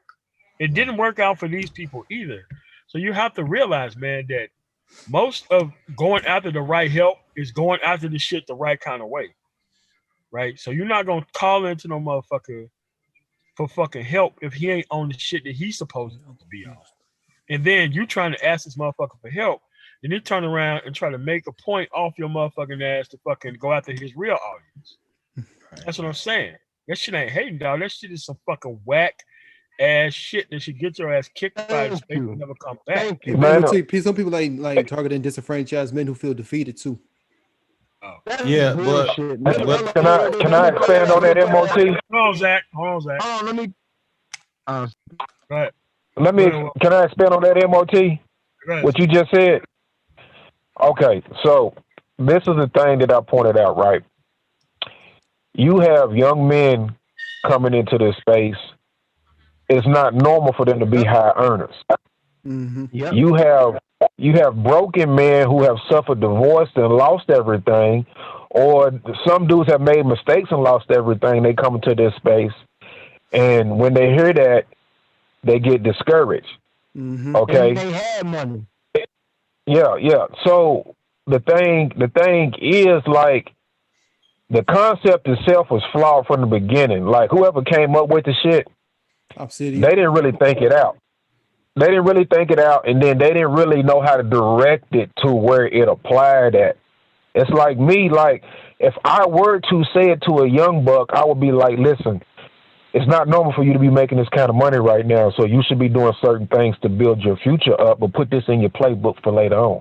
You understand what I'm saying? Hey, but Zulu. Yeah, it's kind of like Hello?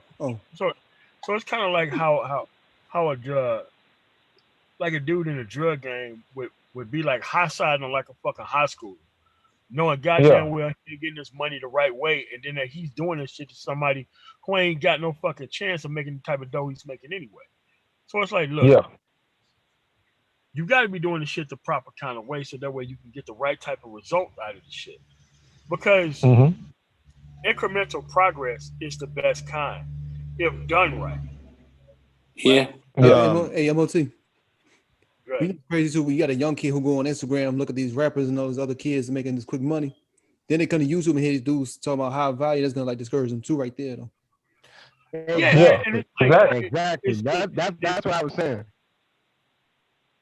So that's what I'm saying. That shit is a bit unrealistic when you're listening to it from people who ain't got the proper path down.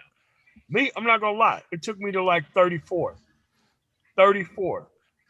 to get this shit right, and I was working toward this shit. I mean, even though I got a hell of a head start from the military, I really didn't start cashing in on the benefits that I had from that experience until my fucking early 30s. Exactly. Yeah. Niggas don't reach their peak until their 30s or like mid 30s though.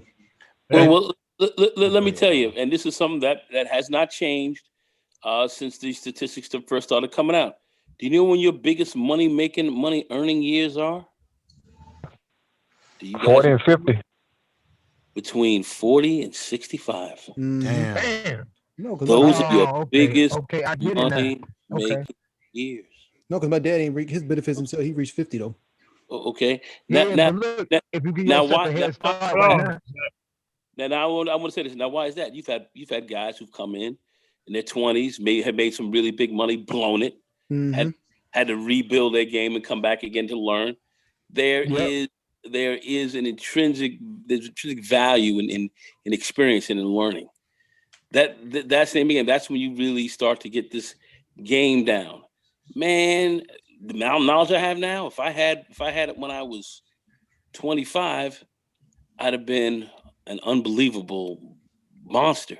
But it takes you a while to learn. Exactly. So that's why I'm people saying this. Well, make this by this time. They weren't making that probably at that time for themselves. Most And few do. That's just how that is. Few do, regardless what race you're in, and unless you inherited it, and for most, especially those others, you see Asians and others who start making really big money in their 20s. Most of them are in school, busting their ass. Say that again. Hold on a second. Go ahead and go. Yeah. No. I was just saying, you know, that's how a lot of that. That's how a lot of, you know, these people, you know, they go to school in their 20s and then they get out in their late 20s, and by the time they're in their 30s, they start making this money. There's one brother, like I'm talking about, who's putting the stents in everybody. This guy didn't start making money, man, till maybe 8 years ago, 8-9 years ago, after he finally got out of school. And that's how this thing is. It takes, if you want to make real money and keep it going for a while, it takes knowledge. It takes knowledge. It takes a strong foundation. You have to build that. And that's the same blue collar guys, you know, the master electrician, the master plumber, the master, the master car builder, master mechanic, all this. These guys are not in their 20s just doing this. They're good, but they really learn this thing, as they age and learn a lot more, get a lot more information. So that's where you're at. In your very early years, you want to make sure you're building a very strong foundation, putting together a very large knowledge base. You'll be able to call on that. But your biggest years where you're going to be making your millions and doing that, for most people, it's not until they start hitting 40. And then they're in their 50s and in their 60s. That's where it is. But a lot of old dudes in this space be chastising young boys saying, well, I was doing this at your age. What's your problem? Yeah, but a lot of guys, a lot of guys are full of shit. Do you really know those guys? Yeah, but that's another way of discouraging a young man too, by like. Well, that's fuckery. That's what I'm saying. You gotta be able to listen. You gotta be able to listen to what's going on out here. You have these guys. I was doing it. Bullshit.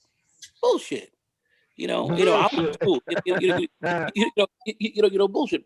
Most guys are not making money until they hit their mid 30s, 40s, 50s. That's where it's at. Some guys have to rebuild themselves when they started making real money early, and then they run into some kind of problem, then they got to rebuild. Yeah. This shit is not an automatic thing. There's a lot here. There's a lot of ups and downs in this. So I'm just saying you have to build what I'm talking here right now is building a strong foundation, building yourself, building a strong foundation. No doubt. And then building from there. That's what I'm really talking about. These other guys talking that their jacked up game and how they did this and all that. They're great, wonderful. Maybe it's true, maybe it isn't. My old man always told me, never believe what you hear and only half believe what you see. Yeah. And there's a lot of truth that the older I've gotten, the truer that has become. So the reality is, build a good, strong foundation. And really build from there. And that's what I feel that we should be talking about here in this space, in the development of men, is building a very, very strong foundation. Yeah, but that's the key here. But Isaac got his hand up too. Go ahead, Jack. Go ahead. And also what you were talking about, Nagone, there, talking about the young guys, why they don't have it or haven't had it. One of the main reasons, there's two. One of them starting off is a young guy, usually they don't know what they want to do. They haven't figured out what they want to do. So they haven't figured out a better way for themselves to make money. And people have made career changes. You're right. People make changes. It's a lot of learning here. We're talking about a learning curve, my friend. That's what you're talking about. Right, exactly. People will find out certain things. You'll start something out in your 20s, and then you'll see that wasn't really where you wanted to go, and then you'll find your passion somewhere else. There's development in this thing here, but if you have a strong foundation of having a good education, learning how to work, having a good work ethic, having a discipline, disciplining your mind, you'll be able to do a lot of different things, right? And do well at them. And then people tend to make a lot of money at what they love to do. A lot of people don't find out what they really love to do later on. Some people may love being a YouTuber. They may find that to be their thing. Love being a YouTuber, make all kind of money doing that. That's great. Well, I don't have anything against that, but I have zero against that. More power to you. But the name of the game is you have to find out where that comes from. Some of these guys have had a strong background in sales. They have a strong sales background. And now they're not selling, yellow pages, or they're not selling, internet marketing, or they're not selling, but now they're selling a YouTube channel. Now they're selling a YouTube idea, so forth. And they've taken that skill set they built when they were young. Now they're doing it to do something else. And and that's how that goes. And that's all I'm talking about as far as building a strong foundation and building off of that. And I think that's the key that we really want to talk about here, and not adhere to somebody else's views that may not be. Oh, I made all this money, but I mean, if you look at the black community, we're not the wealthiest community. Right. Most of our men are not walking around. I think the average salary of the average black man walking around here is about $20,000 a year or so. You know what I mean?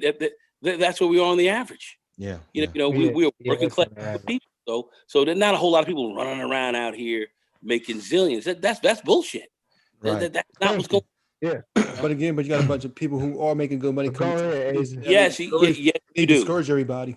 That is a fact, and I'm not saying that you're not trying to discourage. I'm not talking about discouraging anyway, because there are plenty of people who are doing very well. But I'm saying, let's look at the average. Hold on. I think get your foundation.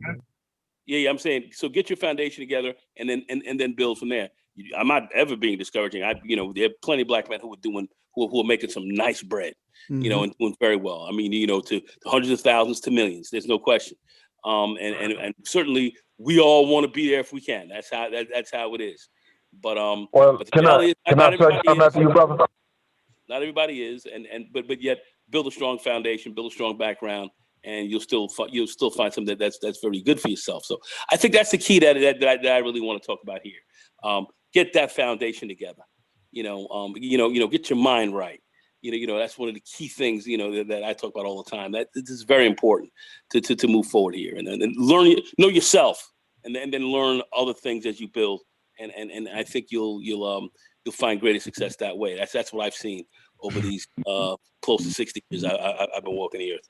Okay, all right. Well, hold on a second. Well, since this panel is getting pretty full, y'all gotta start raising your hand outside of the go. Y'all gotta be able to raise your hand so that we can be able to get to you. Okay. All right. Well, go ahead, Agent. Okay. The second point I wanted to bring up, and then I'll let somebody else go, was that the simple fact too was that the other thing with these younger guys is that if they do know what they want to do, the other problem they run into is the simple fact that they don't have the connections either to be able to get into these different jobs or career paths that they want to do. So they end up forced again to have to change career paths because they don't have these connections. Well, that's a great point, because the networking piece is big, and learning how to network and understanding how that whole process works is a business within itself. So networking is a very big thing. Going to networking events and getting around people who are in the field that you're knowledgeable of, or you want to get into, knowing how to talk to those people and then start to pull you way up. That's where the older generation, the older brothers can help the younger cats kind of learn a lot more about that. But you have to understand that there is a process to networking, and networking in itself is a process. So you have to get in that. But that's a great point you bring up. That's very important, and that's something that people should consistently work on as well. And these are skills. These are skills that you learn that have to be acquired. Anyway, go ahead. Yeah, I was gonna say. Well said. I mean, a lot of good points y'all hitting on. Like I just let my brother yesterday listen to the Manosphere. He's 21, and he heard some of the conversations, and at first he was kind of distracted. Then I was like, "No, you gotta listen to it." We were just sitting in my car, and we was listening to it, and he was like, "Oh, okay." So now he looked the shit up, and he probably gonna be in the chat soon.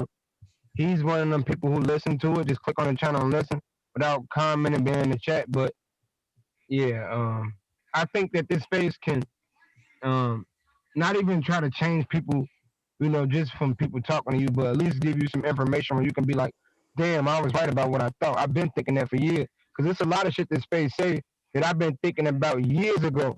You see? And I used to be discouraged because I was raised, which back to what this space been saying about mothers and how they emasculate their boys and all that. All this shit ties together, bro. This space is critical at this point. Period. That's it. So, yeah, that's all I'm gonna say.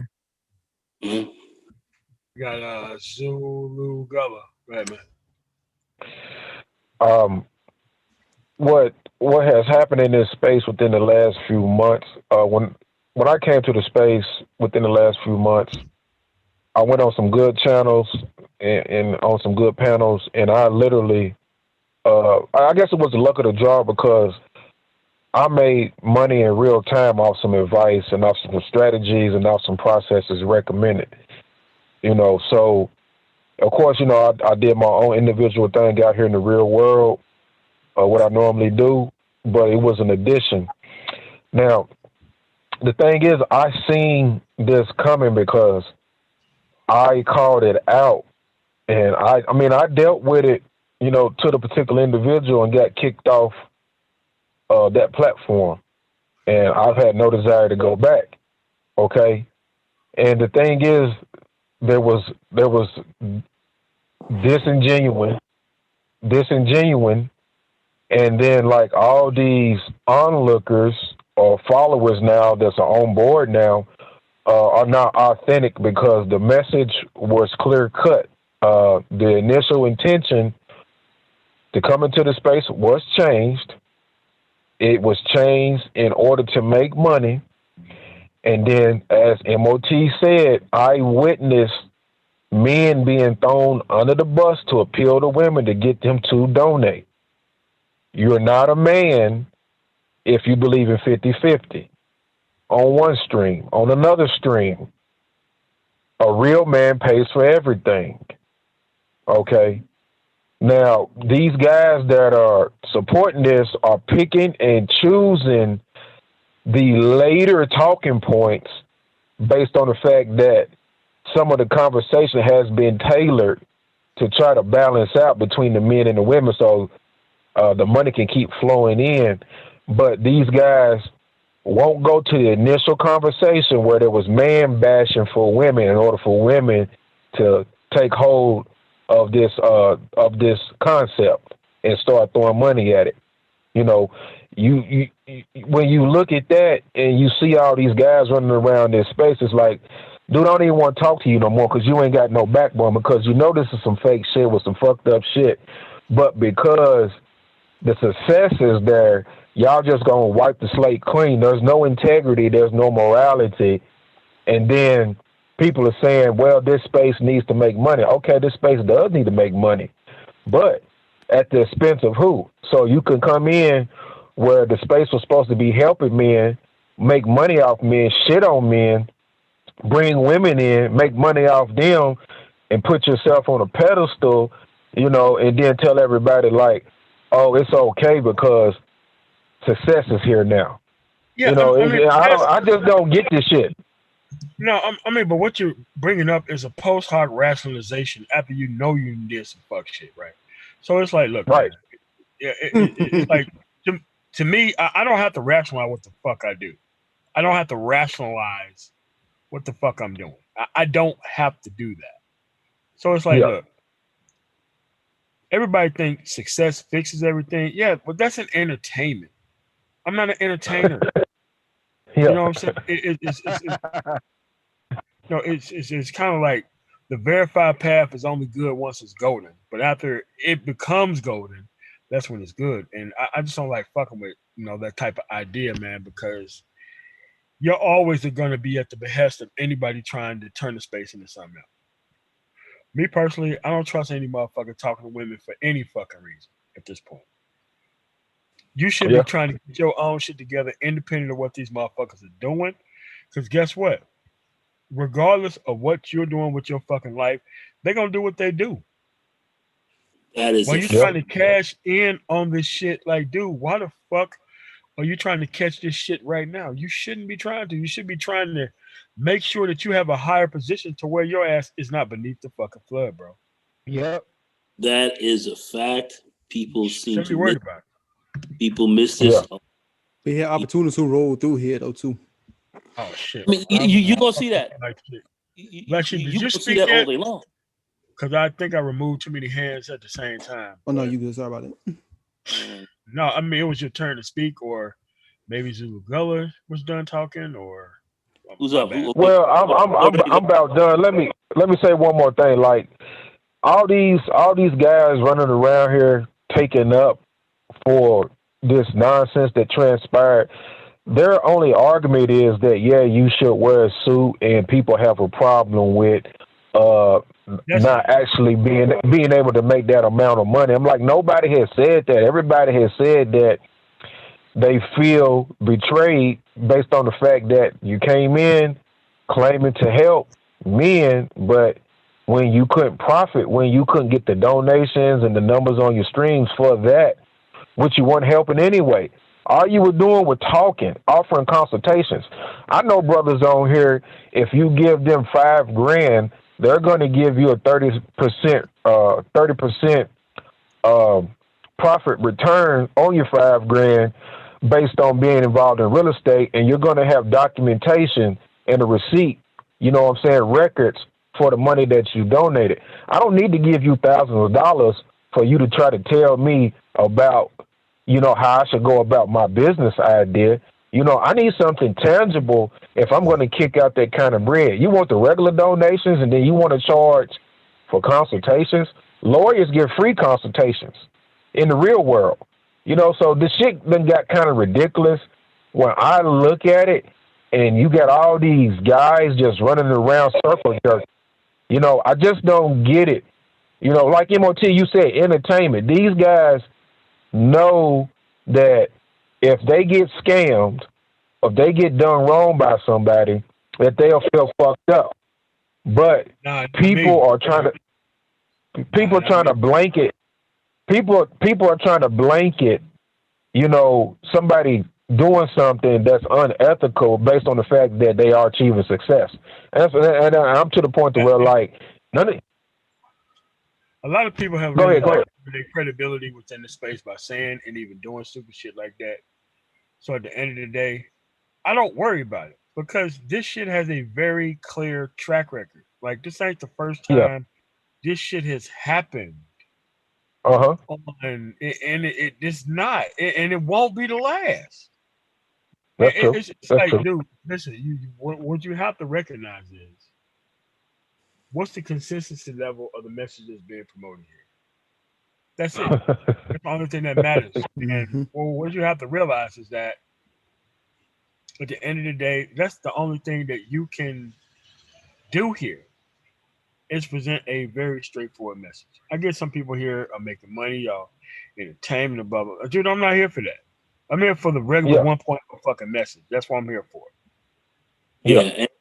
And MOT's point is kind of key. It's just very key here.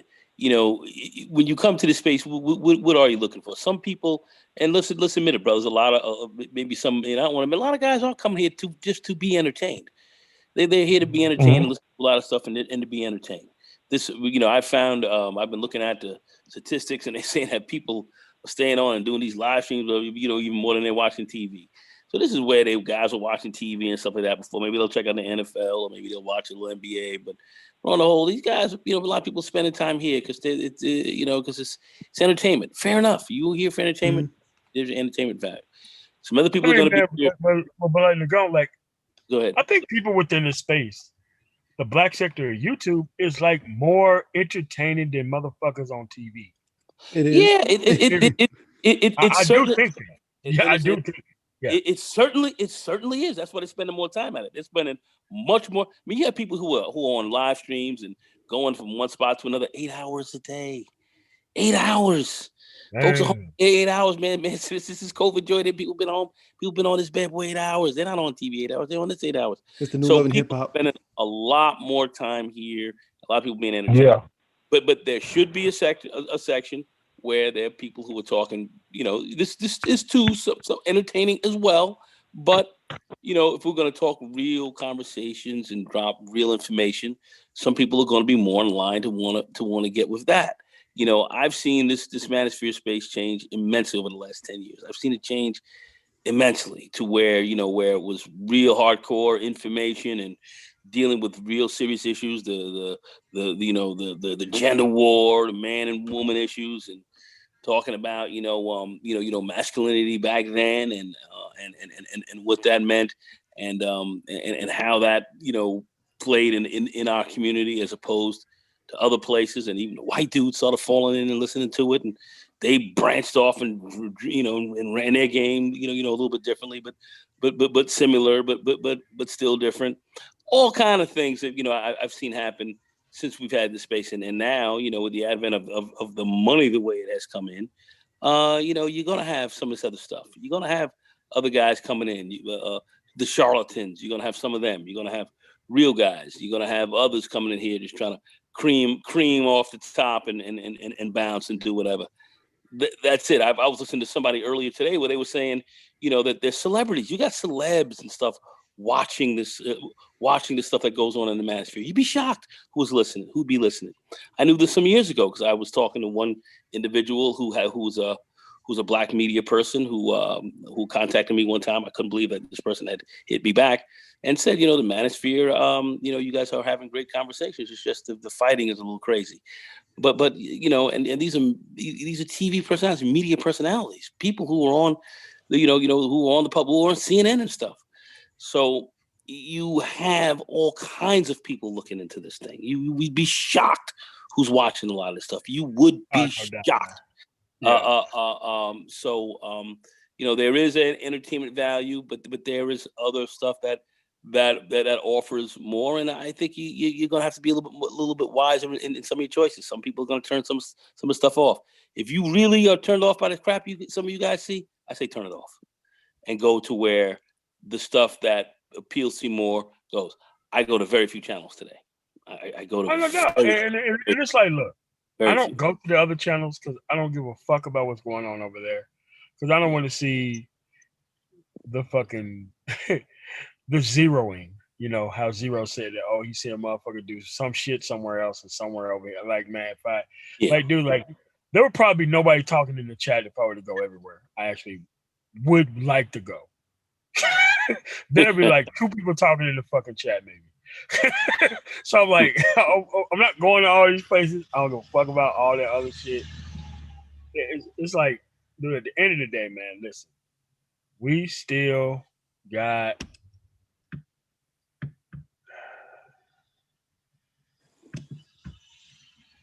people who don't fucking need to be here. You know, I don't know what you're going to do about, you know, there's nothing you can do to stop that. People are going to come in, and I've seen it. You know, I had to say, I wasn't all that crazy about all these women coming in, because you go to the, what did I call the lipstick alley? You go over there and you start sounding off a little bit. They're going to block. No, man, you out of there. They going to block. Gone. They ain't fuck with this shit. They ain't going to block you. Dude, at this point, it's easy to dodge. These dudes can't stop talking about these hoes. So as long as you don't have to talk about these motherfuckers, like listen, grandfather told me a long time ago, if you start off by not giving a fuck about what women think, you're going to end up being better off by not giving a fuck about what women think. Period. Yep. Mm-hmm. Yep. Yeah, and it's like, how could you claim to be? Let's move on something else. Yeah, it's just that a lot of these dudes, without these fucking unfeminine women and these fucking hoes, they would have no voice within the space. None. Unfortunate, but true. It's unfortunate. It's just unfortunate. God damn. Yeah. I've seen big changes before. You didn't see them in here, and then early on, you know, a few years back, you know, the women were trying to come in here and fight and come in here with their craziness, and the brothers had gotten the argument down so good. Brothers were so on point on their shit that these women capitulate. They stopped and they came in differently, and they came in a different fashion. But you know, they've always been trying to get in here and control it. I understand that's the nature of women. They want to control. They want to control men. They want to. That's their nature. It is what it is. I mean, but they're here under the guise of, oh, I'm so good at women. Then get the fuck out of here. This is not a manosphere for you, nigga. Bye. What are you talking really, about? You're good at women who's destroyed this fucking environment, who have the bad outcome for boys. What the fuck you look like bragging on that in front of us? It's kind of like saying, you know what? I robbed every house in this fucking community. Like, get the fuck out of here. Nothing works right because of dumb motherfuckers like you. And I don't want you fucking hoes either. man, That's the other thing. Stop assuming that everybody want this shit that you had access to. Most of these dudes are lying to you. It just don't make any sense to me, man. It really irks me and get on my motherfucking nerves, and I don't fucking care. But it's the way it is, man. And it's like people don't understand that there are men like there's a dude who looked like LAR Movement. You like came in this motherfucker dissing that dude. Now he turned around. You look through his catalog. He doing the exact same shit that everybody else doing within the fucking space. The exact same shit. So it's like, dude, you have to recognize most of these unprincipled motherfuckers ain't got no skills except for trying to fucking wash up these hoes on somebody else's shores, man. And you got to be smart enough not to fucking let this shit affect you like it affect them motherfuckers. Hustle motherfuckers gotta get the fuck away from me. I want tangibles, shit you actually doing within the fucking environment, man. I have to agree, man. I have to agree. I can't fuck like, dude. I got here by not dealing with these motherfuckers, right? In life, got here by not dealing with them at all. Why the fuck would I let them ride now? I'd be stupid to do so. Stupid. Like, nah, man. Like, man, get the fuck on. Fuck on, man. I can't deal with it. Me personally, at this point, can't fucking deal with it. I know how other people feel, but you know what I'm saying? I don't follow you motherfuckers everywhere, man. Y'all go do what y'all do. But I'm just saying, here we're gonna talk about men shit, because this is a man's channel for man's benefit. We're not trying to serve up our fucking people to be the next group of motherfucking face huggers, chest busters, and fucking xenomorphs for motherfuckers to snack on, man. That ain't what we doing around here. I'm laughing because, boy, that shit is true. I just look at so many narratives that are taken over by others that were ours. This young woman who was killed in Kentucky, Breonna Taylor. Extraordinary tragedy, crazy shit, the illest.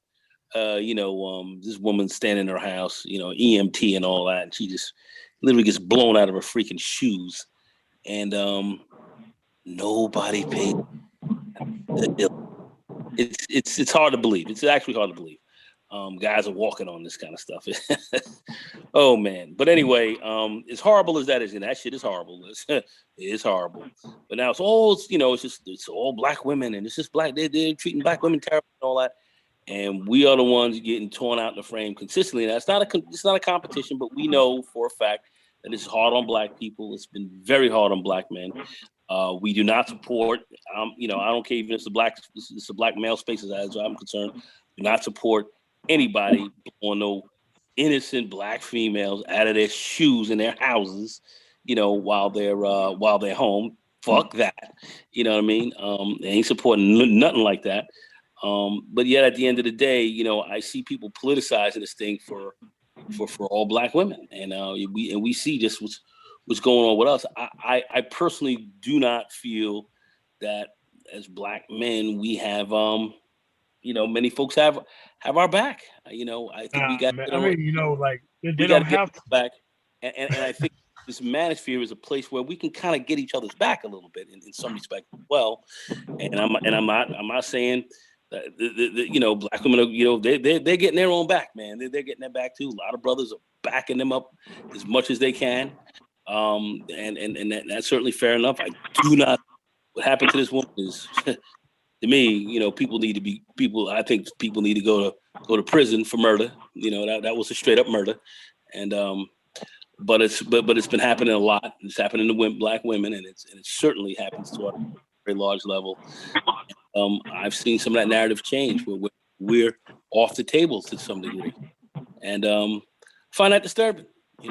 I have sons, grandsons. I mean, find this disturbing. This space should be a lot for us or for our kind of talk about what our issues are and how we need to move forward. And I think I've seen that compromised heavily. I've seen that deeply compromised. Y'all Ready to go. Y'all do know the Black Lives Matter leader got charged with the FBI for stealing $200,000, right? My fault. They're gone. Like, what the fuck? Yep. Like, Y'all know that?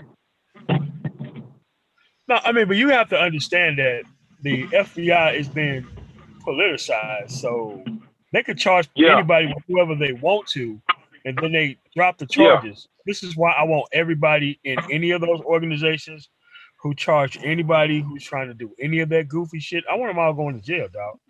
For real. Yeah. Because we know the FBI is being politicized right now. You got motherfucking doctors lying and shit about COVID-19. Like, dude, you got a lot of shit going on that people should go to jail for right now. Exactly. Yeah. A lot of shit.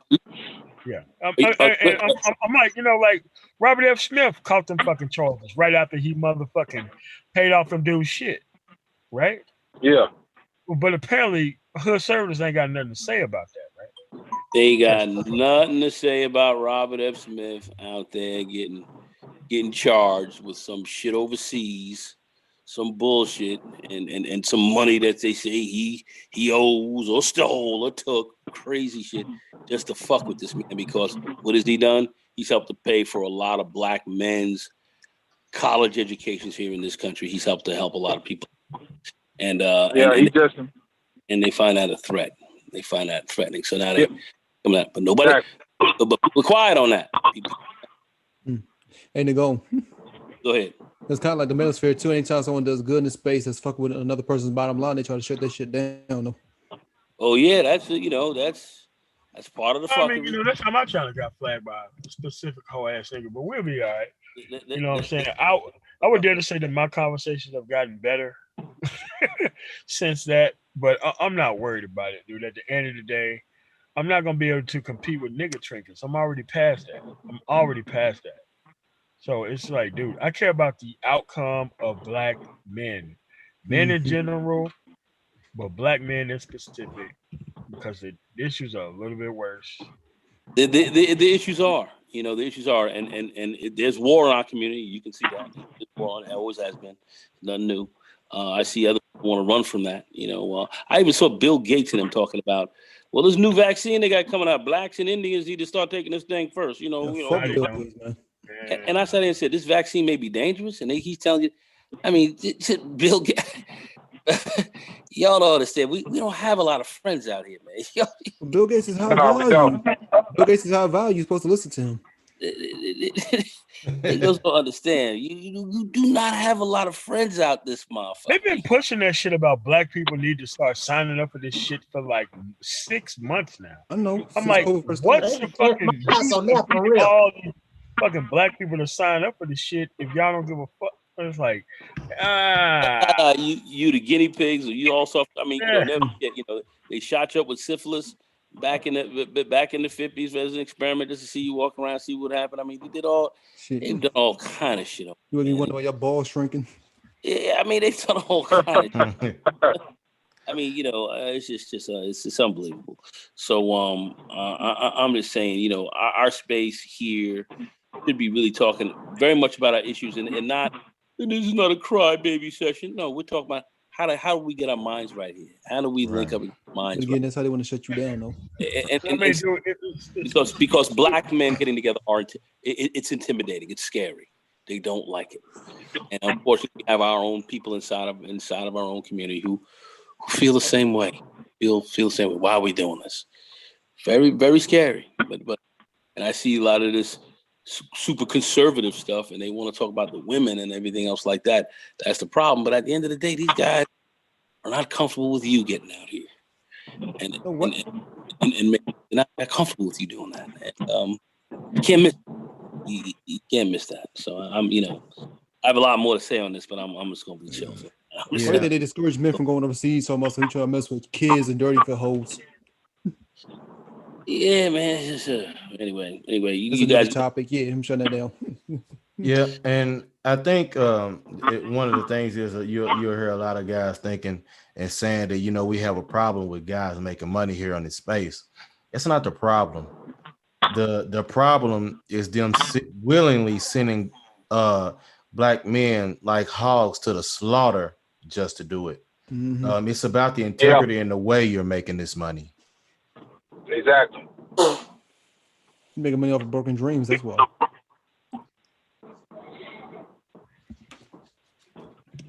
Yeah, that's the way it is. We got another new dude here. Don, he got his hand up. Yeah, Donnell, go ahead, man. Yo, MOT, what's up? Can you hear me? Yeah, go ahead, man. What's up, man? Yo, I just wanted to say real quick, yo, shout out to you, man. A lot of the information you're putting out here, the brothers need to hear it. It's solid stuff. A lot of us haven't been raised with it. And you know what I mean? Just salute to you, man. Salute to you, and definitely salute to the big homie Nagone out there in New York. Thanks, man. Bruh, Thanks. yo, that shit that you're kicking, that mind right, body right, money right, overhead low, savings high, that shit is a straight success formula. You can't lose with it. I've applied it. I've applied it to my life, and I've been seeing massive gains, bro. Massive gains. I did it myself. I did it myself. Oh, no doubt, man. Real talk. Real talk. And I just had to get up here and say, yo, a lot of the stuff that the brothers are kicking in this space, it's real, man. And if you actually take the time to apply it to your life, you can win out here. You got to be able to chew the meat and spit out the bones, man. That's what it really comes down to. Yeah. That's what it really comes down to. Yeah. Yeah, it really does. I say it gets down to the fundamentals. We just got to stick to that. And that's why I say your foundation, this is a foundational game. And I see a lot of brothers doing it, man. I see a lot of brothers who are well-educated and brothers who are not so well-educated, but they're disciplined. They can get up, go to work every day. Then they can put together a plan of saving their money and start looking, and then they start thinking down the line futuristically. You know, what am I going to do in 5 years?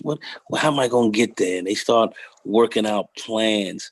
And you got a lot of brothers who are on this tip, man. And we don't talk about that. You know, that gets lost in the sauce. It's always some dumb nigga this, or some nigga here doing something fucked up, or some nigga doing some whack shit here. We see, this is the thing that bothers me. And my feet on the ground so close. We got a lot of heroes in our community. I'm not trying to say, oh, we got everybody's hero, but we got a lot of heroes, man. That you'll never know. They will die and shrivel to dust. You'll never hear about them. But these motherfuckers were some naturally heroic motherfuckers, and we got a lot of them that meet that challenge every day, with immense problems, with going against them. But yet they still are out here making it, and nobody talks about it. We don't talk about how we need to really, talk about getting that mind right. Really talk about really getting our discipline together and pushing forward. We don't talk about that enough, but we got all kind of guys telling you that you ain't this, you ain't got this, you ain't got this. I made this, I did that. And it's very disturbing, very, very, very disturbing. This space should be about our development. Our true development, man. And that at times is one step at a time. It doesn't happen in big giant leaps all the time for people. But as I said, there are a lot of heroes out here, man. Some of y'all are, many of y'all are. Let's put it like that. Who've dealt with stuff that you're not talking about, that you've come through and helped others, and you're building shit that would have broke a lot of lesser people. I'm just that's all I'm going to say. Brothers, we carry that a lot more naturally than many others do, and I'm just going to go out here and say that because I've seen it, and you guys need to be recognized for it as well. Yeah, man. That's definitely real talk, man. And one thing that my pops always taught me, I was lucky and fortunate enough to have my father in my life. You know what I'm saying? One thing that man always taught me was, you pay homage to those that come before you and those that give you the game. You know what I'm saying? Because they're helping you avoid the landmines that they hit. So you don't got to make those same mistakes. I have a great level of respect for my pops, my uncles, all these dudes that were in my life that helped raise me up to be the man that I am. They're part of the reason now that I'm able to get up and work 60, 70, 80-hour weeks. Yes, I have the willpower to do it, but they instilled it in me. You know what I'm saying? So that's one of the main reasons I really wanted to get up here was to just, you know what I mean, salute you guys and really just say, you know what I mean? You dudes are out here changing lives, man. Anybody that's actually willing to come into this space, take the information, take the good information, like I said, chew the meat, spit out the bones, and apply it to your life with the discipline. The discipline is key. You can apply this information with the discipline required. You will win out here. You will win. Agreed. Yeah, man. Real talk. Like one thing, and I got to give a quick shout out to Kevin Samuels, because one thing that I heard him say at one time in the past, he said, if you're under 40, single, no kids, and you're not working at least 60 hours a week, I don't want to hear about your money problems. Oh, well, that's the old one. Yeah. Yeah. But the thing is, MOT, I had never heard that before. That shit hit me like a bolt of lightning when he said that shit. I was already out here kicking 50, 60, 70-hour weeks. That's a year and a half. That was a minute ago. That's valuable. I'm going to always give people credit for anything they say that's valuable. That's exceedingly valuable. I see a lot of people out here working 2 jobs, making it here in New York. It's expensive still, regardless. You see guys living in the Bronx, Brooklyn, these other spots. They got apartments, $1,500, $2,000 a month, you know, and many of us are sitting here on that child support as well. So, you know, they throw that system on you. So you got to work through that. You got to pay your bills. You got to do this. And a lot of cats are putting in that work. They're putting in that work, man. They're putting in that work, risking their lives every day. And I know what time it is. So when I see these brothers come up to me, they'll call and listen, man, you know I got you, man. Just give me a couple of weeks, man. You got it.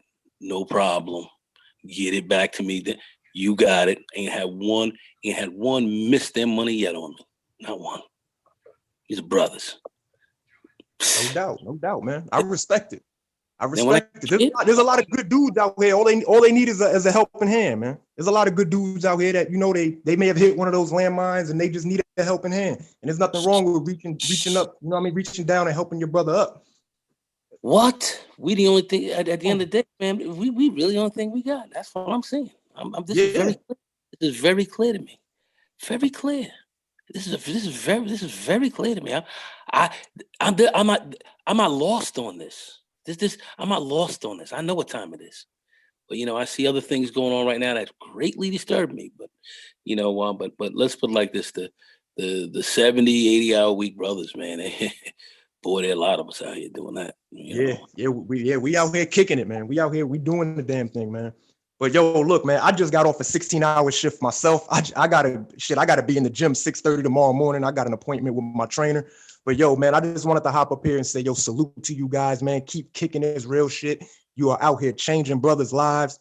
You know what I mean? Shout out to MOT and the Gone, all the brothers on the panel, everybody in the chat, man. Y'all have a good night. I gotta go handle my business. Go ahead, man. Go ahead, King. Go ahead, man. All right. Good night, man. All right, fam. All right, guys. Later. Yeah, it's just that part of needing help is knowing what the proper actual path look like that you want to be on after the so-called help that you go after is over. That's right. That's right. That's right. And if you don't know what that looks like going in, you will always go after the improper help. And then you wonder why you being this motherfucking bullshit. But this is why you have to be able to know what the path looks like. Because if you walk into a hospital asking for help, the first thing they're gonna ask you is, what is wrong with you and where is it hurting at? But if you ain't got no kind of idea of where you want to go in the future, it's gonna be a bad situation, and you're gonna waste valuable fucking time trying to figure out what's wrong. Thanks. Yeah.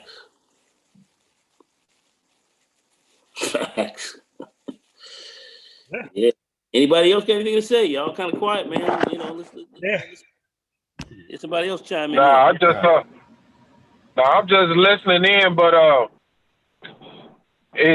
that's why I have been at.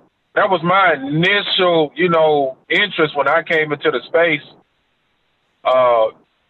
Is to see what the camaraderie was and how the unification aspect of what this space had to offer, and it was like pulling teeth to tell dudes like, man, you need to be on some brotherhood type time, and a lot of guys just wanted, like you said, that entertainment, and just to keep arguments and debates going, and I'd be like, damn, man, shit,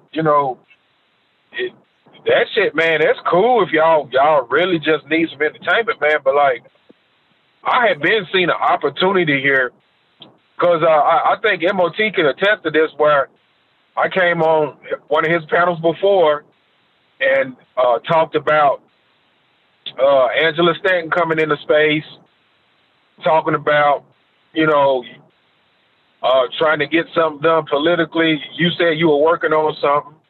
It just so happened, like, a lot of this stuff has materialized out in the real world now. Or at least people are making claims to it. Like, you said, Ngone, you said as well, like, you overheard somebody they talking about celebrities listening in on the space. Yeah. And that's what I had spoke out, saying that, like, this space is gonna go out into the world. It's gonna manifest out into the world one way or the other. So it can't stay confined here. And when it's about set to do that, what collectively is gonna go out there to represent or to get something done? You bring up great points. You bring up great points. This has been going on for a while. You gotta understand, if you're on a live stream, get 200 or 300 people in there. In the chat room, you think that's just 200 or 300 people really? Wow. It could be 4 or 5 people in the room. Looking at it. You'd be surprised who's sitting in that room listening to you. You'd be surprised. You got scientists, you got political scientists, and others who are listening. Anthropologists studying, different cultures. You've got all kind of people listening in on you. You have no idea. You got you have your white supremacists and others listening to you every day. Every day. Ear day. You know what I'm saying? And you might not think, you might not think. You might not think, but they're there. And that's how it is. Listen, if you think they're not listening to you and me right now, you're wrong. You're wrong. They are. So that's why. You know what I mean? I'm not saying you yourself personally. I'm saying a lot of guys who think collectively, you don't think they're listening. Wrong. They are. So that's why we want to put out decent stuff to to get the mind right out here. Folks out here that don't want you to have your mind right. They don't want you to have your mind right, because they know if you get your mind right, you really start thinking correctly.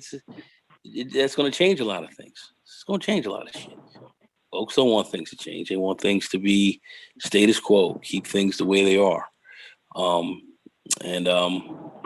We don't want things necessarily to stay the way they are, because it hasn't been best for us to stay in the way they are. We want things to change more in our favor. That's for damn sure. And getting your mind right, certainly, talking with like-minded people, and moving on certain types of endeavors are things that will help facilitate this type of change. And understand the space that you're in. It's got a lot of value here. A lot. Some have not looked at it for what it is, or haven't evaluated it properly. Or like I said, they come in here to make some quick dollars and bounce. I was with Obsidian for about a good 2 years. We were rolling together really strong. And he said, hey, my channel, it's the best, this is entertainment. He would say that, that's, so I'm not saying anything that he wouldn't agree. He wouldn't agree with, it was, it was about, a lot of it's about entertainment. So entertainment's a big part here. I don't have any problem with entertainment, but I also believe, we should be uplifting ourselves as well, because there's a vested interest out here by others, your detractors, who are not about you uplifting yourself, who are not, sad as it may sound, it is true. Hey, Yeah. Okay, my bad. No, go ahead. Okay, I was just gonna say, man, or tomorrow, whenever you get the chance, and that YouTube finished uploading that stream from today that we were on. Go back and check it out. I know we talked a lot about this shelter that Lawrence was building. We were throwing ideas around. I think it's got some interesting stuff in there that you'll appreciate, brother. Yeah. Drop that actual link in the chat so people can actually subscribe to that. Okay, I can do that. And, we had like a pretty good talk on this show about stories from the Bible and how to kind of apply it to actually our life and shit. It was a pretty good chat, man. Even though it's a religious story, it's still relevant. Everything, most things in that book is still relevant to things that are going on. Oh my gosh. I tell you, one of the most relevant parts of the most red pill part of the Bible I've ever read when it comes to women is the Songs of Solomon. If you ever go into that and look at the song and read the Songs of Solomon, talking about this female. The Namaz is Jezebel, yo. Oh, it is some of the most red pill shit ever dropped. I was saying, even if you're not religious, just give that shit like a look at, though. Ever dropped. I'm gonna say it one more again. Ever dropped. The most red pill shit ever dropped in the history of the human fucking species. You know what? That shit is up in there. I was gonna say I also like any of the books by Paul too. They're also good. Yeah. But the Song of Solomon, it's crazy. It's just like what? Did they just write this last week? What? I mean, it was one tell dude. He'd always say in different parts of the Bible and just like apply to his everyday life. But his channel got shut down, though. Yeah. So you know how that go down when people just hate on you for that. Bible, very red pill, man. Very pill read. Oh, he pissed the atheists off. That's why.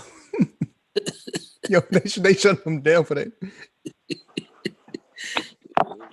Yeah, all scriptures are red pill, man. I mean, you can go from the Tanakh, Torah, Nag Hammadi Bible, and Apocrypha. Quran. I mean, they got the system down in regards to the female nature that we've had the knowledge. We just don't apply it. We ignored it, and then we just let man-made laws and institutions and stuff like that take precedence over what we should have been, using on a daily basis. I mean, that is what it is, man. We're in the time of Jezebel right now, man. You're in the time of Babylon the whore. Mm-hmm. I mean, it's just bad. You look around, you can't say nothing to or about women, but they can do what they want to do, and everybody, they can do the worst behavior, and other dudes will get mad at you and say we're going to defend them because you spoke on their bad behavior. I mean, that's the time we live in. Arrogance was her downfall, though. But the Bible in there, they gave you a solution to that problem as well. Oh yeah, they did. Yeah. They gave you a solution. Well, and it's just like with anything else. Like the subject of the day that we talked about was, knowing when to separate from these people. Mm-hmm. And I brought up 2 points that there's 2 kinds of separation. And we went into the story of Abraham where he and Lot had to separate because both camps were doing so well. It was so prosperous that the land couldn't support both of them. So they had to separate to be able to grow even further. Mm-hmm. And then there was the separation where Lot went to Sodom. And he had to separate because the environment was toxic and the people that were there, they had nothing in common with. And, it's about knowing when to separate and knowing which types of separation that you've got going on. And you got to know when to walk away. Got to know when to walk away. Got to know when to do that. And I'm telling you, all of it's in there. It's all in. You ain't got to recreate the wheel. Hey, yo, if y'all think about, oh, my bad, yo, keep going. No. Go ahead, family. Go ahead. I was about to just say this as a quick note. If you ever see that new Power, what's it Power? Don't look at like one of the young boys. They made one of the drug dealers like gay as shit in this movie. You know, they ain't because they ain't got nothing but a jail cell for your ass when you slinging that rock. That's all they got. That's all they got for you. Oh no, because Tricky in college now, so I guess one of his homeboys on the low. This shit crazy right now. But back to the subject at hand, though. Nah, I'm just saying, the people have had a lot of answers for a lot of this. So what's going on right now and some stuff we're seeing is not new and it's not strange. People have been talking about this for thousands of years. Oh yeah, definitely. Keeps coming back around like a bad 7 boomerang. Keeps coming around, and those that forget, those that are not on top of their shit, they get hit by it. So that old book, that old Bible, that old Quran, that old Torah. Yeah, it's all up in there. It's all up in there. Yo, whose wife was that? They turned into a pillar of salt when she looked back at Sodom burning. That was Lot. That was Lot's wife. Yeah, they told him. They said, "Do not look back at the city." Right, and that was symbolic of the simple fact that if you look back at this mess you're leaving, you're not leaving it. You're not trying to leave it. They're sitting there saying, "You see that so much burning right there? The fuck up out of there! Don't even look back. Keep it moving. That's just finished. Now you got to go do some new shit. Don't worry about that bullshit. That shit there's finished. It's burnt down. Forget about it. Keep it moving. Build. Learn the fucking lessons that you learned up in there. See why that shit burnt, and now go build some new shit. Based on what you have passed on, what you've learned. You still looking back in there and want to get up in there? Well, we'll leave you right here. We're gonna leave you right here. Right. How about that? Right, because I mean, if you don't leave them there, you're taking somebody else that's gonna be a parasite on what you're trying to build already. So you end up bringing with you what you're trying to leave behind. Exactly, what you burnt down, you still bringing that. You still bring. Hey man, can we hold on a second here? Oh sure. Bishop, could you join the panel in the chat? We don't start shit and go back and forth with people in my goddamn chat. You need to bring your ass up here and figure out what the fuck is going on within our chat. The people are timing you out, so that way we can figure out what the fuck is going on here. Because I don't play that shit over here in my goddamn chat. You got fucking 2 minutes. Go ahead.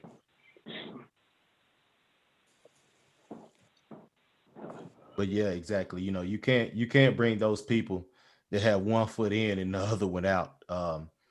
That's why I made that channel to make it to where men could use this information to apply practicality and pragmatic situations and decisions in their everyday lives. I know I understand it. It's not taught in the church because everything's taught from an emotional standpoint for women. And I wanted to have some type of information that men could actually use and apply to their everyday lives, because knowledge without application isn't worth a damn. Yeah. No, that's a good that's a good concept, man. That's a very good concept, much needed concept. Hey, I'm a matter of fact, I'm gonna check that out, man. Drop the link. Drop the link, man. I'll do it again. Yeah, you do another Bible study, man. Try and join that shit. Yeah. I do them every Sunday, man. I do them every Sunday around the same time, around 12:30 to 1 p.m. Central Time. Oh, yeah, I'm gonna try to join that then. Yeah, that sounds pretty good. Like I said, I've read the Bible, so always good to keep reading it. And I'd say the Quran and the Torah as well. I think they're all the Abrahamic language, the Abrahamic religions. So they all have a common, basically a common theme. But they only get the more you read, the more you see they figured a lot of stuff out. They figured a lot of stuff out a couple thousand years ago. Even though These guys were, you know, a few thousand years ago, 2,500 years ago or so. You know, these guys were dealing with much of the same stuff we're dealing with today. Same stuff.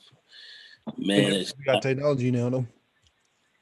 say that again. The only difference is we got like this technology we got now. That's the only difference. We got technology, but Yeah. the technology just brought us closer. It's open. It's yeah. opened you up a lot more. You see a lot. It just magnifies the situation more. Exactly. And it hadn't changed. You know, I mean, you can talk about, you know, the Jezebel and all that, but you know, just go on Instagram. Jezebel out there. She out there, boy. Yeah. She out there, boy. You're like, shit, y'all take a look. See this Jezebel up in here. What's up? So I mean, but the problem is, it's just at the end of the day, man, that people have got to show some proof that they have some actual results to which they're actually teaching from. Right. That's it. Like, that's all we're asking for, man. Like, we're not asking for anything else, right? Like, we're not like me, I'm not here to start shit with these people, man. But if you willingly send people down a road that's gonna end up fucking their life up, man, with a product that you know is not gonna fucking act right, man. Like, bro, like, you gotta be held responsible for that shit, man. Right. Deal with people who aren't used to being Yes, questioned. sir. hey, Hold on a second.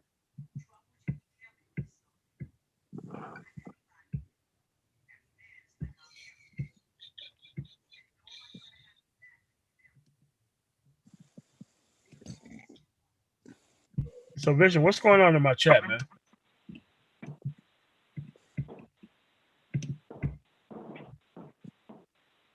Vision, Visionary X.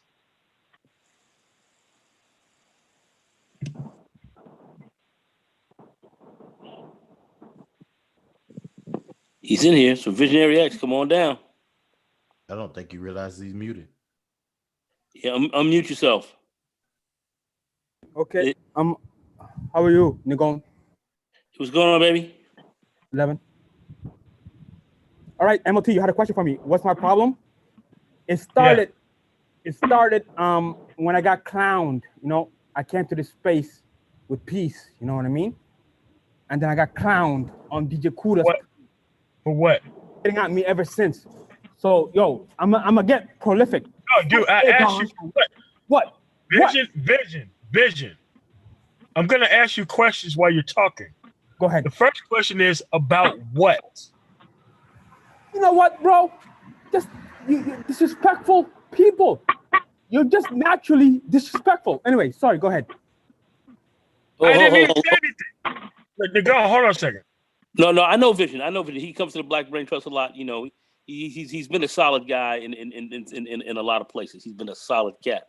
So that's why I just want to ask him kind of what's going on, why they did, you know, what did they dish you over? What went down? You just talking, somebody got on you for some arbitrary reason? What happened? Well, wait. When I came to the space, everything looked good, you know, like I'm fantastic. Fantastic put me onto DJ Kuda. We were on DJ Kuda's panel with Marco Grande, Game Changer. You know, everything looked good. And all of a sudden, this beef started. And then this player started coming into the space. And then one day, I was just chilling over there, showing some shit. And then, you know, Platinum Elite got on the fucking panel and started disrespecting me. So I was like, okay. Like, I tried to hold my cool, but I couldn't take it anymore, right? But after that, I realized that there's no respect. And ever since then, everybody wants to talk shit. Jessica X wants to talk shit. Vision, man. Listen. You stopped me. Cool. I gotta be those outside dudes anyway. are the dudes of the future here, man. Like you have to recognize that those dudes exist for a very specific reason, man. They exist to hold their access over to these women that you don't want. I can guarantee you don't want them over you because you don't have access to them. Because here's the thing, man. Nobody is enjoying their ride with these motherfuckers in this goddamn space. Nobody is, right? But what I'm saying is, some of that shit I do know about, some of it I don't. When I see motherfuckers signing you out. You used to be a DJ Kuda, MLT. So what's the separation? What happened? You used to be there. You used to come and chill. I got no issue with you. No, chill with who? You used to come on the panel with DJ Kuda. You used to come on the panel. Why would I go over there? You used to come back in the day. Not now, I know, but back then you used to come. I'll be talking with him, and I used to, and then shit changed. And when shit changed, I stepped off, man. Okay. Anyway, I'm Aegon, I'm Blazer Stampede are too disrespectful, so I'm just coming at them the same way they came at me. Like Vision. Okay. We don't start fights with people in our chat, man. That's not how we roll here. Well, I don't go to Zero's channel anymore. I don't go to Aegon's channel anymore. I found him here and I attack him. Sorry, I apologize though. I apologize. Why would you be attacking people in my? What the fuck is that? Do I run that type of operation here? They're here. You know, what the fuck did that have to do with your activity here within my fucking space?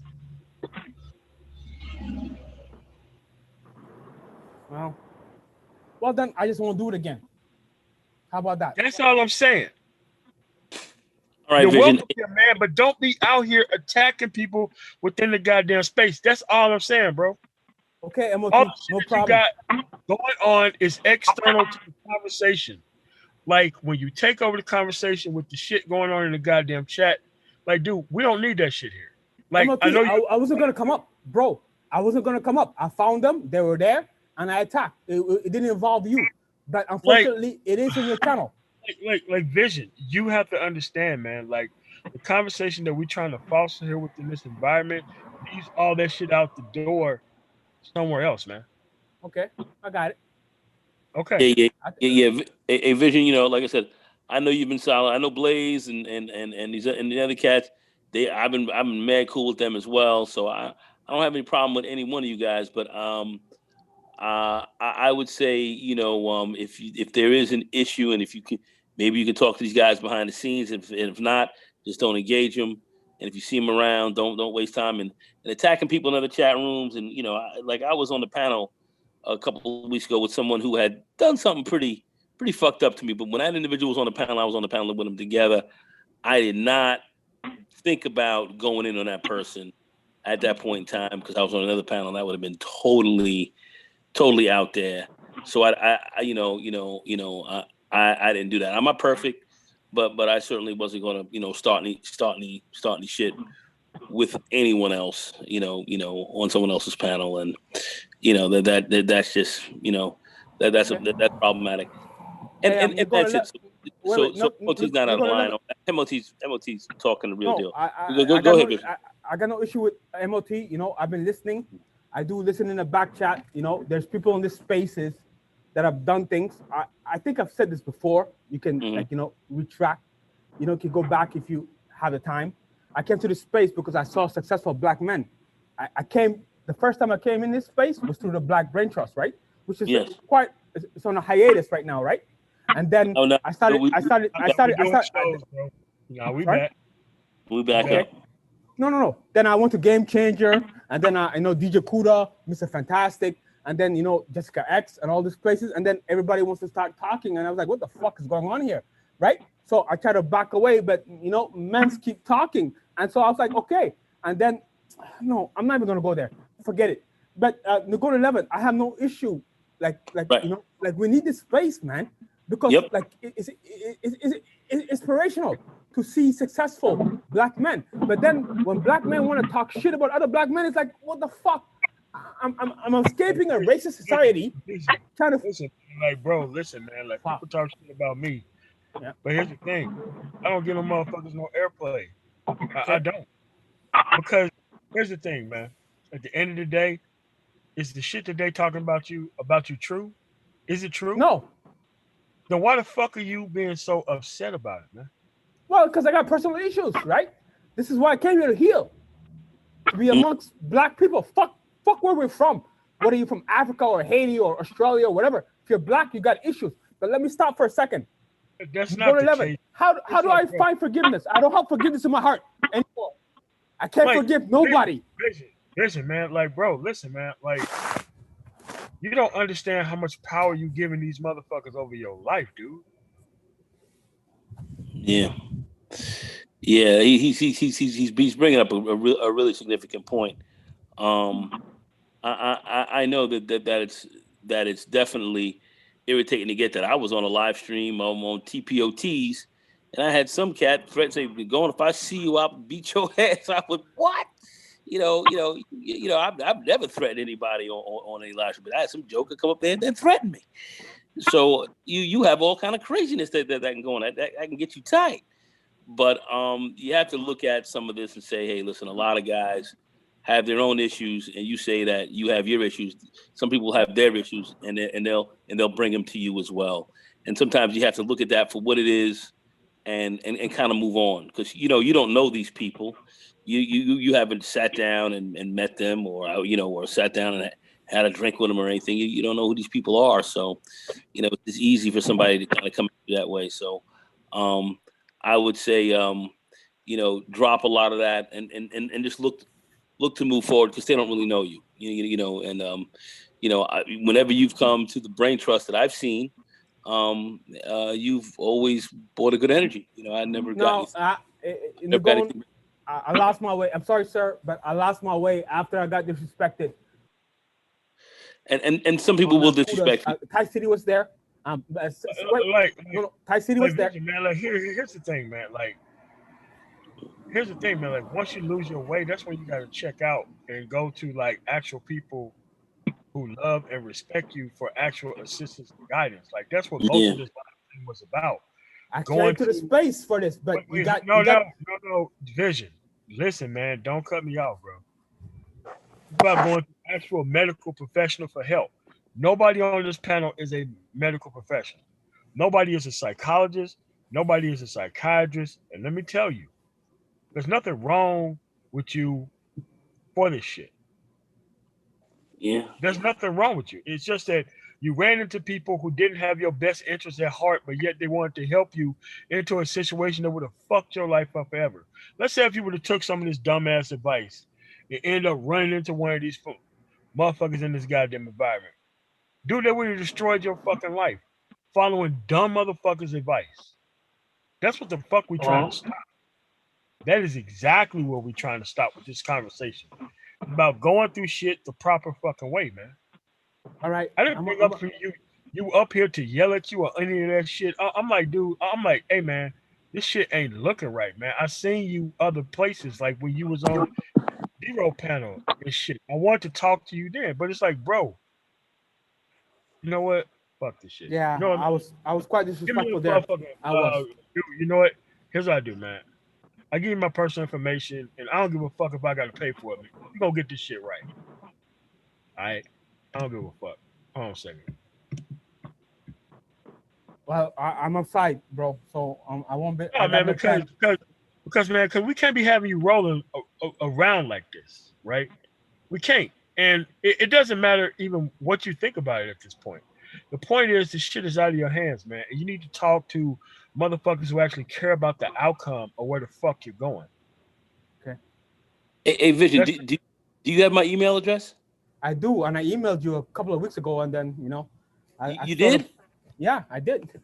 I emailed you vision2400@gmail.com. I emailed you. Man, I just doxed myself. Email me again, man. Email me tonight. I will answer because I get 1,001 emails. I don't know how I missed it. Email me again. Yo, Nagon, I just moved, right? So it's in my paperwork, but I'll go through my Gmail. Yeah, man. So if you can see like the back chat, man, just give me a fucking email, man, and just stay the fuck off these people talking to these motherfuckers, man. Okay. This is Zoom. I don't know how to use Zoom, so usually I'm on StreamYard. Yeah, go to the chat. It says chat. Give me a second here. Sorry. You know what? I did go to IT, so I better figure this shit out. Or you know what? I'm quite pathetic. Give me a second here. But if you email me, I should have a. No, I'll put it. I just gotta find. I gotta find. I see. Yo, Aizen is up here. He's quite quiet. The same with Black Sheep. Give me a second here. Vision. The email. I'm trying to get to the back place. Give me a second here. You know what? Don't worry about it. Look at the No, chat. wait. I'll put the email in my fucking chat. You get off the panel and you email me. All No, right? no, I'm here. Look, watch. No, you're not listening. But look, I'm gonna put it in here right now. There it is. You see it? Great, perfect. All right, man. So get off the panel. Give me a call tomorrow. All right, or email me tomorrow. All right. All right, peace. All right, And later. email me too, fam. I definitely want to rap with you. Thank you. Peace. Bye. All right. All right, so now we get back on track. So this is what we're saying, man. Like you got to be able to go to the proper people to get the proper assistance. Because there's a lot of improper motherfuckers out here who giving out a lot of bullshit fucking information, and you got to be able to see that this shit ain't the right thing for you, man. And there's a lot of people out here who think that because I make money off of this shit, it don't matter what the fuck I do. Nah, motherfucker, it matters what the fuck you do. This shit could affect people and you don't know what kind of fucking way. Right? Yeah, it's kind of bothering me. I didn't see that email. I'm like, wow, I didn't see his email. I don't doubt that he emailed me, but I didn't see it. Well, I want to see it because I definitely will. We'll talk with him. I definitely will talk with him offline. There's no question about it. I definitely will talk with No him. problem, man. It's just that, man. You know, he's been really, you know, on other people's panel and shit, man. And it's crazy. I think some people they go overboard. I understand how this goes, and I understand especially around this time of the year. I know what's going on. Oh man, it ain't gonna do nothing but get worse around. Yeah, shit can get thick, and I might make it a big deal. I mean, he's I definitely saw him many times in the Black Brain Trust, and he was he definitely was very positive individual there. So very positive. Yeah, the truth is, man, there's gonna be a lot of guys that they can't handle the space, man, and it's gonna do them more harm than good because of the people here. Yeah, you got there is The majority of people here are here because they love people being in that discontent shit. They love that shit.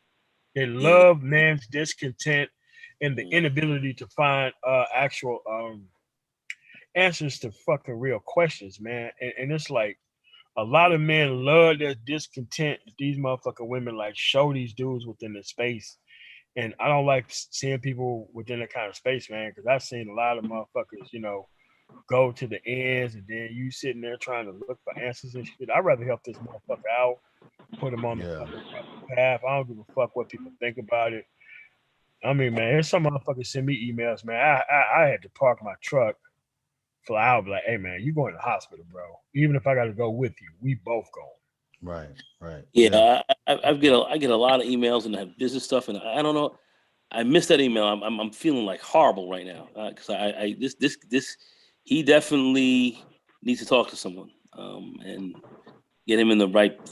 Help get his mind right. I think it's going to take some work. He'll get the right help, maybe by force, but he'll get it. Yeah.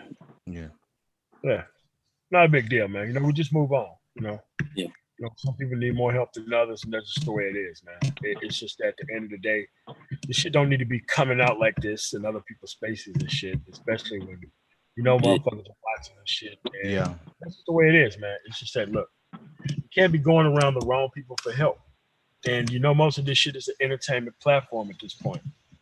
So you can't be going around entertainment motherfuckers for actual help and shit, because entertainment motherfuckers are trying to make a point off of your discontent.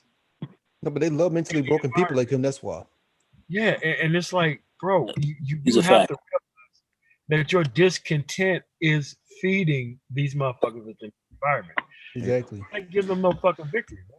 No, but he fuck around and go to the wrong channel, and they just tell him to start doing some crazy shit. That's the last thing he need, though.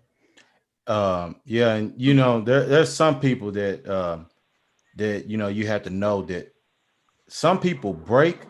And then there's other people that shatter when they have things happen, and those people that shatter, they just can't take it. Now I don't excuse anybody's actions, but that's one thing that those people have to know as well whenever they can, and they have to stay away from those people. I mean, there comes a point where you have to know what's good for you. And if you don't want to leave, that's how you end up turning to that pillar of salt like Lot's wife. Yeah, you know, it's not that easy a lot of times. It's just not, you know. So yeah, no doubt, man. I understand, you know. I can understand. You know, you talk to him MOT, I'll definitely, you know, rap with him and get him in the right. You know, I know how to call some people out there to get his ass right, so it's just not gonna be a problem. Yeah. That's it. That's deep. But this space really what ideally was. I remember back in the early days, because now there's some other guys coming back. Soul and Black, I'm understanding is kind of back on the scene again. The Thugtish and all, and they're around. Sergeant Willie Pete's still around, but there were some old guys who were coming back into the space who were here years ago, and they saw, they had a different view. You know, they've seen the big changes, and we talk about back in 2010. Yeah, y'all remember that days?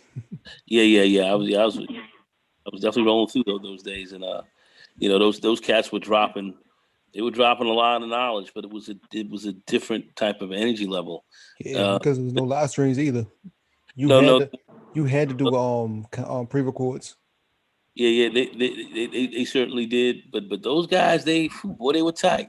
They had the game. They had their arguments were right, and they did a lot of they did a lot of damage on those on those females who were here to shut your voice down. They because those brothers started speaking out, and some women came out there and they really wanted to shut them down, quiet them up. So that didn't work, and and here we are now. So see, I could be wrong, but I think back then too, people wasn't really making money off of YouTube like that either. No, they weren't. So people was actually putting out real content for it was kind of a hobby, but still people putting out real information though. Very much so. Very, very much so. Things change with the live streams. Things change with the ad revenue. Well, ad revenue had come through, but really it was the it was Hangouts. Mm-hmm. Then it was the super chats and all of that. Yo, you ever say why Google took away the chats? So Google did what? They ever say why Google took away their Hangouts?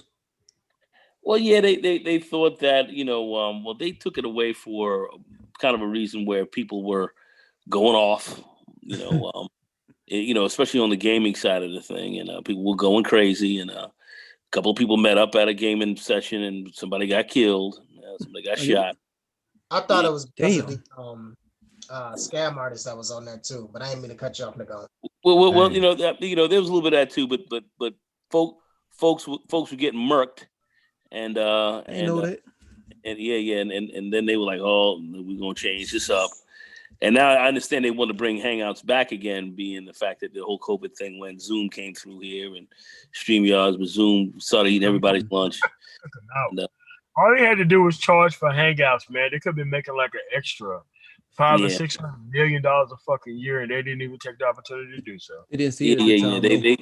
They fucked up, and they didn't see that this was coming. They didn't see that you'd have something like a pandemic. They didn't, but Zoom and all these guys and StreamYard and all them, they all came out. They all figured that that since all that the Hangouts were gone, but yet they could hook up with an internet call into YouTube and link up that way. That could that would be a great way of live streaming again. It was, and now here we are in the middle of COVID, and this is in Zoom. Zoom running syndicate out here. Zoom running syndicate. So so they were like, well, Google's thinking about Hangouts again and all that. And I was like, I think you guys are a day late and a dollar short right now, fellas. So but that's what happened. But anyhow, I thought Hangouts was good. Yeah, it was good, man. But it changed. Again. Oh, what's up? You better shut it down. Yeah, you got anything before we get up out of here? Nah, I'm good. Oh, I got something before I go. I just want to show people that this is what my normal views look like, regardless of how many people in the chat. Hold on a second. Let me share this again. So you can see yourself. After we fucking leave, what the shit looks like. Yeah, around And watch, 200 plus. It's over with. This shit's probably gonna be like 1,100 fucking views and shit. Damn. Just like it always be. Just like it always be. I know YouTube be fucking around with their view counters anyway. Yeah, they got a whole different game going on. Especially with their top YouTubers. Yeah, they got a, I'm just showing y'all how fine it is, what it is. Yeah. So, well, they want to promote certain platforms, and that's certain. It's their platform. They can do what they want to, but when they they want. site built, you ain't gonna be able to do shit. Right. Nothing. You'll be able to. I'll just be able to post clips up here, and there ain't really shit they can do about it. Man, so right. MOT, good job with last night's stream though. That shit was classic. Oh yeah, man, it was fun. Yeah. And in the last words, Mr. IMP. In the last words, man, before we get up out of here. Yeah, I do have a few last words. Now, this is a very interesting panel. I learned a lot. And Nagone, I might need to get your email. You said you're a business owner as well, correct? Correct. Okay, I need to get some knowledge from you. I already got that email from LLT, and thanks for that. I got to work on getting the money together so I can take those classes before I do anything else. Yeah. So I'd love to give you some ideas. My email, just very quickly. I'm not in the chat here, but it's nagone3@gmail.com. Very simple. Nagone3, NAGONE 3. All right, I'm gonna do that right now. Send you an email. All right, Zulu Gullah. The last word for good about it. No, man, very good stream. Title's on point, man. There's no way around dealing with this dating coaching and these guys giving advice in regards to women. Like, to me, the only thing that you should get from this space in regards to women, if you coming from a situation where you were simping, you took a loss, been divorced, and like you said, like Nagone said, like building yourself up, getting back to basics. Building yourself up to go back out there to date again, to get a relationship, and run into the same women that you were dealing with before. Oh hell no! Yeah, no, hell no. Like there's no shame in walking the fuck off from this shit and getting your own shit together without these motherfuckers around, man. Yeah, that's what you're supposed to be doing. And it's a lot of people think that, I gotta still push my way through it. I'm like, dude, if you keep making this shit a part of your life, it becomes a part of your life. Now you're like one of these game niggas who have accepted the circumstances normal, and then you still want to keep doing it. I'm like, nah, man, you shouldn't be doing nothing like that. You should be finding something else a little bit more productive to be around, because you got to go around other groups of people so that way you can see how women normally fucking act and look. You know what I'm saying? Mm-hmm. Exactly correct. And you're supposed to walk away from this whole bullshit. You see this whole bullshit, you supposed to walk away from that. And anybody tells you, well, you gonna be a man by dealing with this. No, you're not. They don't make you man dealing with that fuckery. You supposed to skedaddle off of that, man. So you're not supposed to tarry around bullshit. Fuck up out of there with that, man. Leave that. Leave it. Put that bag down. Put that bag down. You don't have to carry that shit. You really don't. Don't let anybody tell you that you do. That's what I'm saying, man. Because you can go into some of these wrong environments. These dudes will fuck with you to the point to where This shit ain't gonna work right for you, man. So that's why I'm like, hey man, you gotta get the fuck away from these type of stupid motherfuckers, man. Because they ain't gonna never be shit anyway, and they feed off the discontent of other men within the environment who ain't got this shit figured out. That's the only thing they're here for, man. So, all right, Zilla. Black Sheep. You got anything else? All right. I just say, yo, protect your mental fellas. health. Oh, what's up? No, I was about to just say you need to protect your mental health out here too. And sometimes, hey, it's not no shame taking a break from this space either, though. Oh, no doubt. Yeah, no doubt. I mean, Yeah. shit, I took like a break couple of days, Oh, man. Feeling good like a motherfucker, man. Especially like the dumb shit that's going on right now in the space too. So, Oh man, because you know it's gonna die down because you know you're gonna have like the MAGA on MAGA wars. You know, I know. it's building up.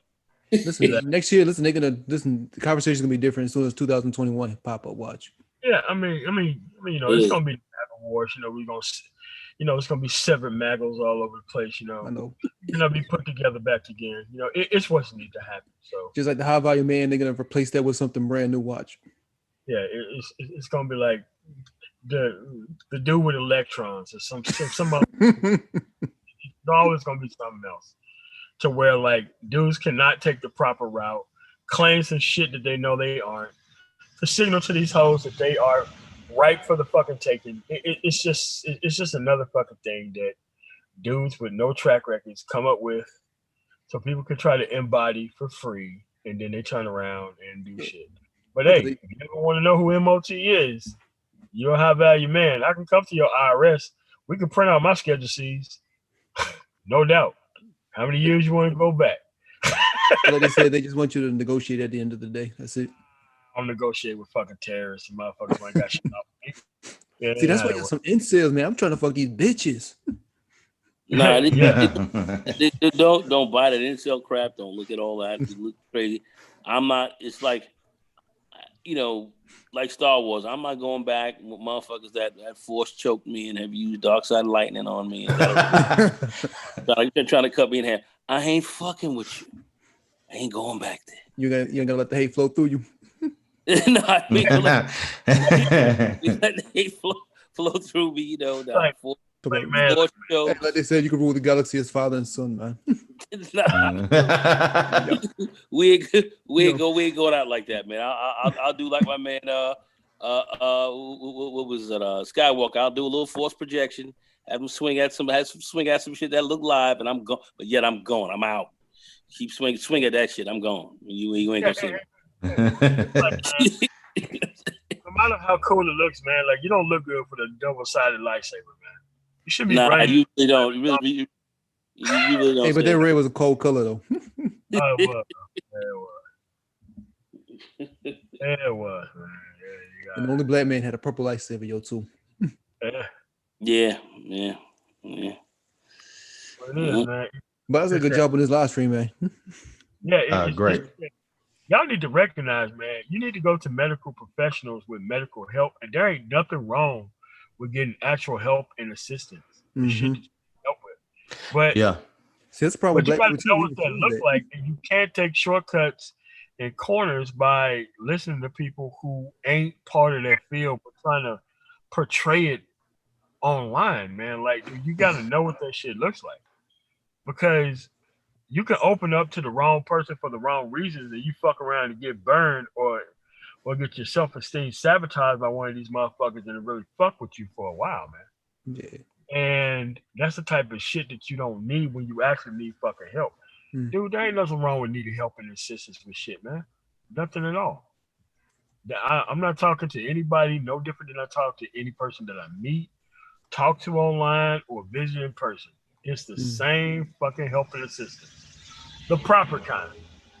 Because I ain't got the fucking answers to this shit, man. But I'd rather get you over to the people who could help you rather than you not get no help at all. So that's where it's at. You said too on an old live stream, you said it's gonna take the one person to listen to the wrong dude, he ended up committing suicide from this shit though. Yeah. It's happened. Dude, listen, man. I have no doubt that this shit has happened multiple times within this fucking space. Yeah. For real. And it's like, this is why it's improper to have hustling niggas actually giving would be medical advice to dudes who actually need some real assistance. Like, dude, vaginal access have not solved no problem for men within this fucking environment. Nope. Especially if you have to keep repeating the same dumbass process by listening to all this a la carte information that don't fucking appeal to you or even apply to you, but you try all this shit as if it does. Dude, it's dumb, man. It's like, bro, listen, you should be focused on yourself and trying to get your shit together, not trying to appeal to everybody within this environment. No, I mean, giving a woman to a mentally broken man, that's like a bad idea right there. Yeah, it's crazy. And that's what I'm saying, man.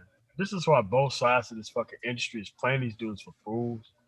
You know, it started off, with the men, and then it came to like femininely hustlers, and then you got the Shiva 7 shit with all these hoes asking questions about how they can actually get over on dudes. And this is the actual shit that's promoted on YouTube. You know what I'm saying? Monetized. It's crazy. Yeah. That's a fact. They won't shut that shit down. Fleece niggas, so say how to tear them out the frame and all that. Because niggas want to have hoping they get they turn at the pussy next. That's why. Yeah, it is. But yet when you just talk about, vet the situation properly, walk away from a lot of these dark side lightning throwing motherfuckers, walk away from them. But yet you were vilified for that. Hey, you vilified for that. I mean, go ahead. The truth is, Nagon, we need to start being like these dark side people. They had the rule of two to cull out the wheat and get rid of what wasn't needed. But take on. but what you see at the very end, yeah, they tear each other out the motherfucker. Yes, it does happen. No, it does happen. So they gonna tear you out the frame. Exactly. They gonna you can't trust them. They gonna tear themselves out the frame. You're right. I'm not trying to be around that. All right? Yeah, no, I'm not talking about hanging with them cats at all. Around that. Yeah. Oh, on a happy note, Miami's going to the finals. Man, Please don't say that. No. Yeah. But MOT, just email me whenever you're gonna do that Man of Tomorrow, that review. Man, I love to get in on that. I think that'll be a fun one to get in on, because I mean, you can only go upside these niggas' heads so many times before you start taking the lumps and bruises your damn self.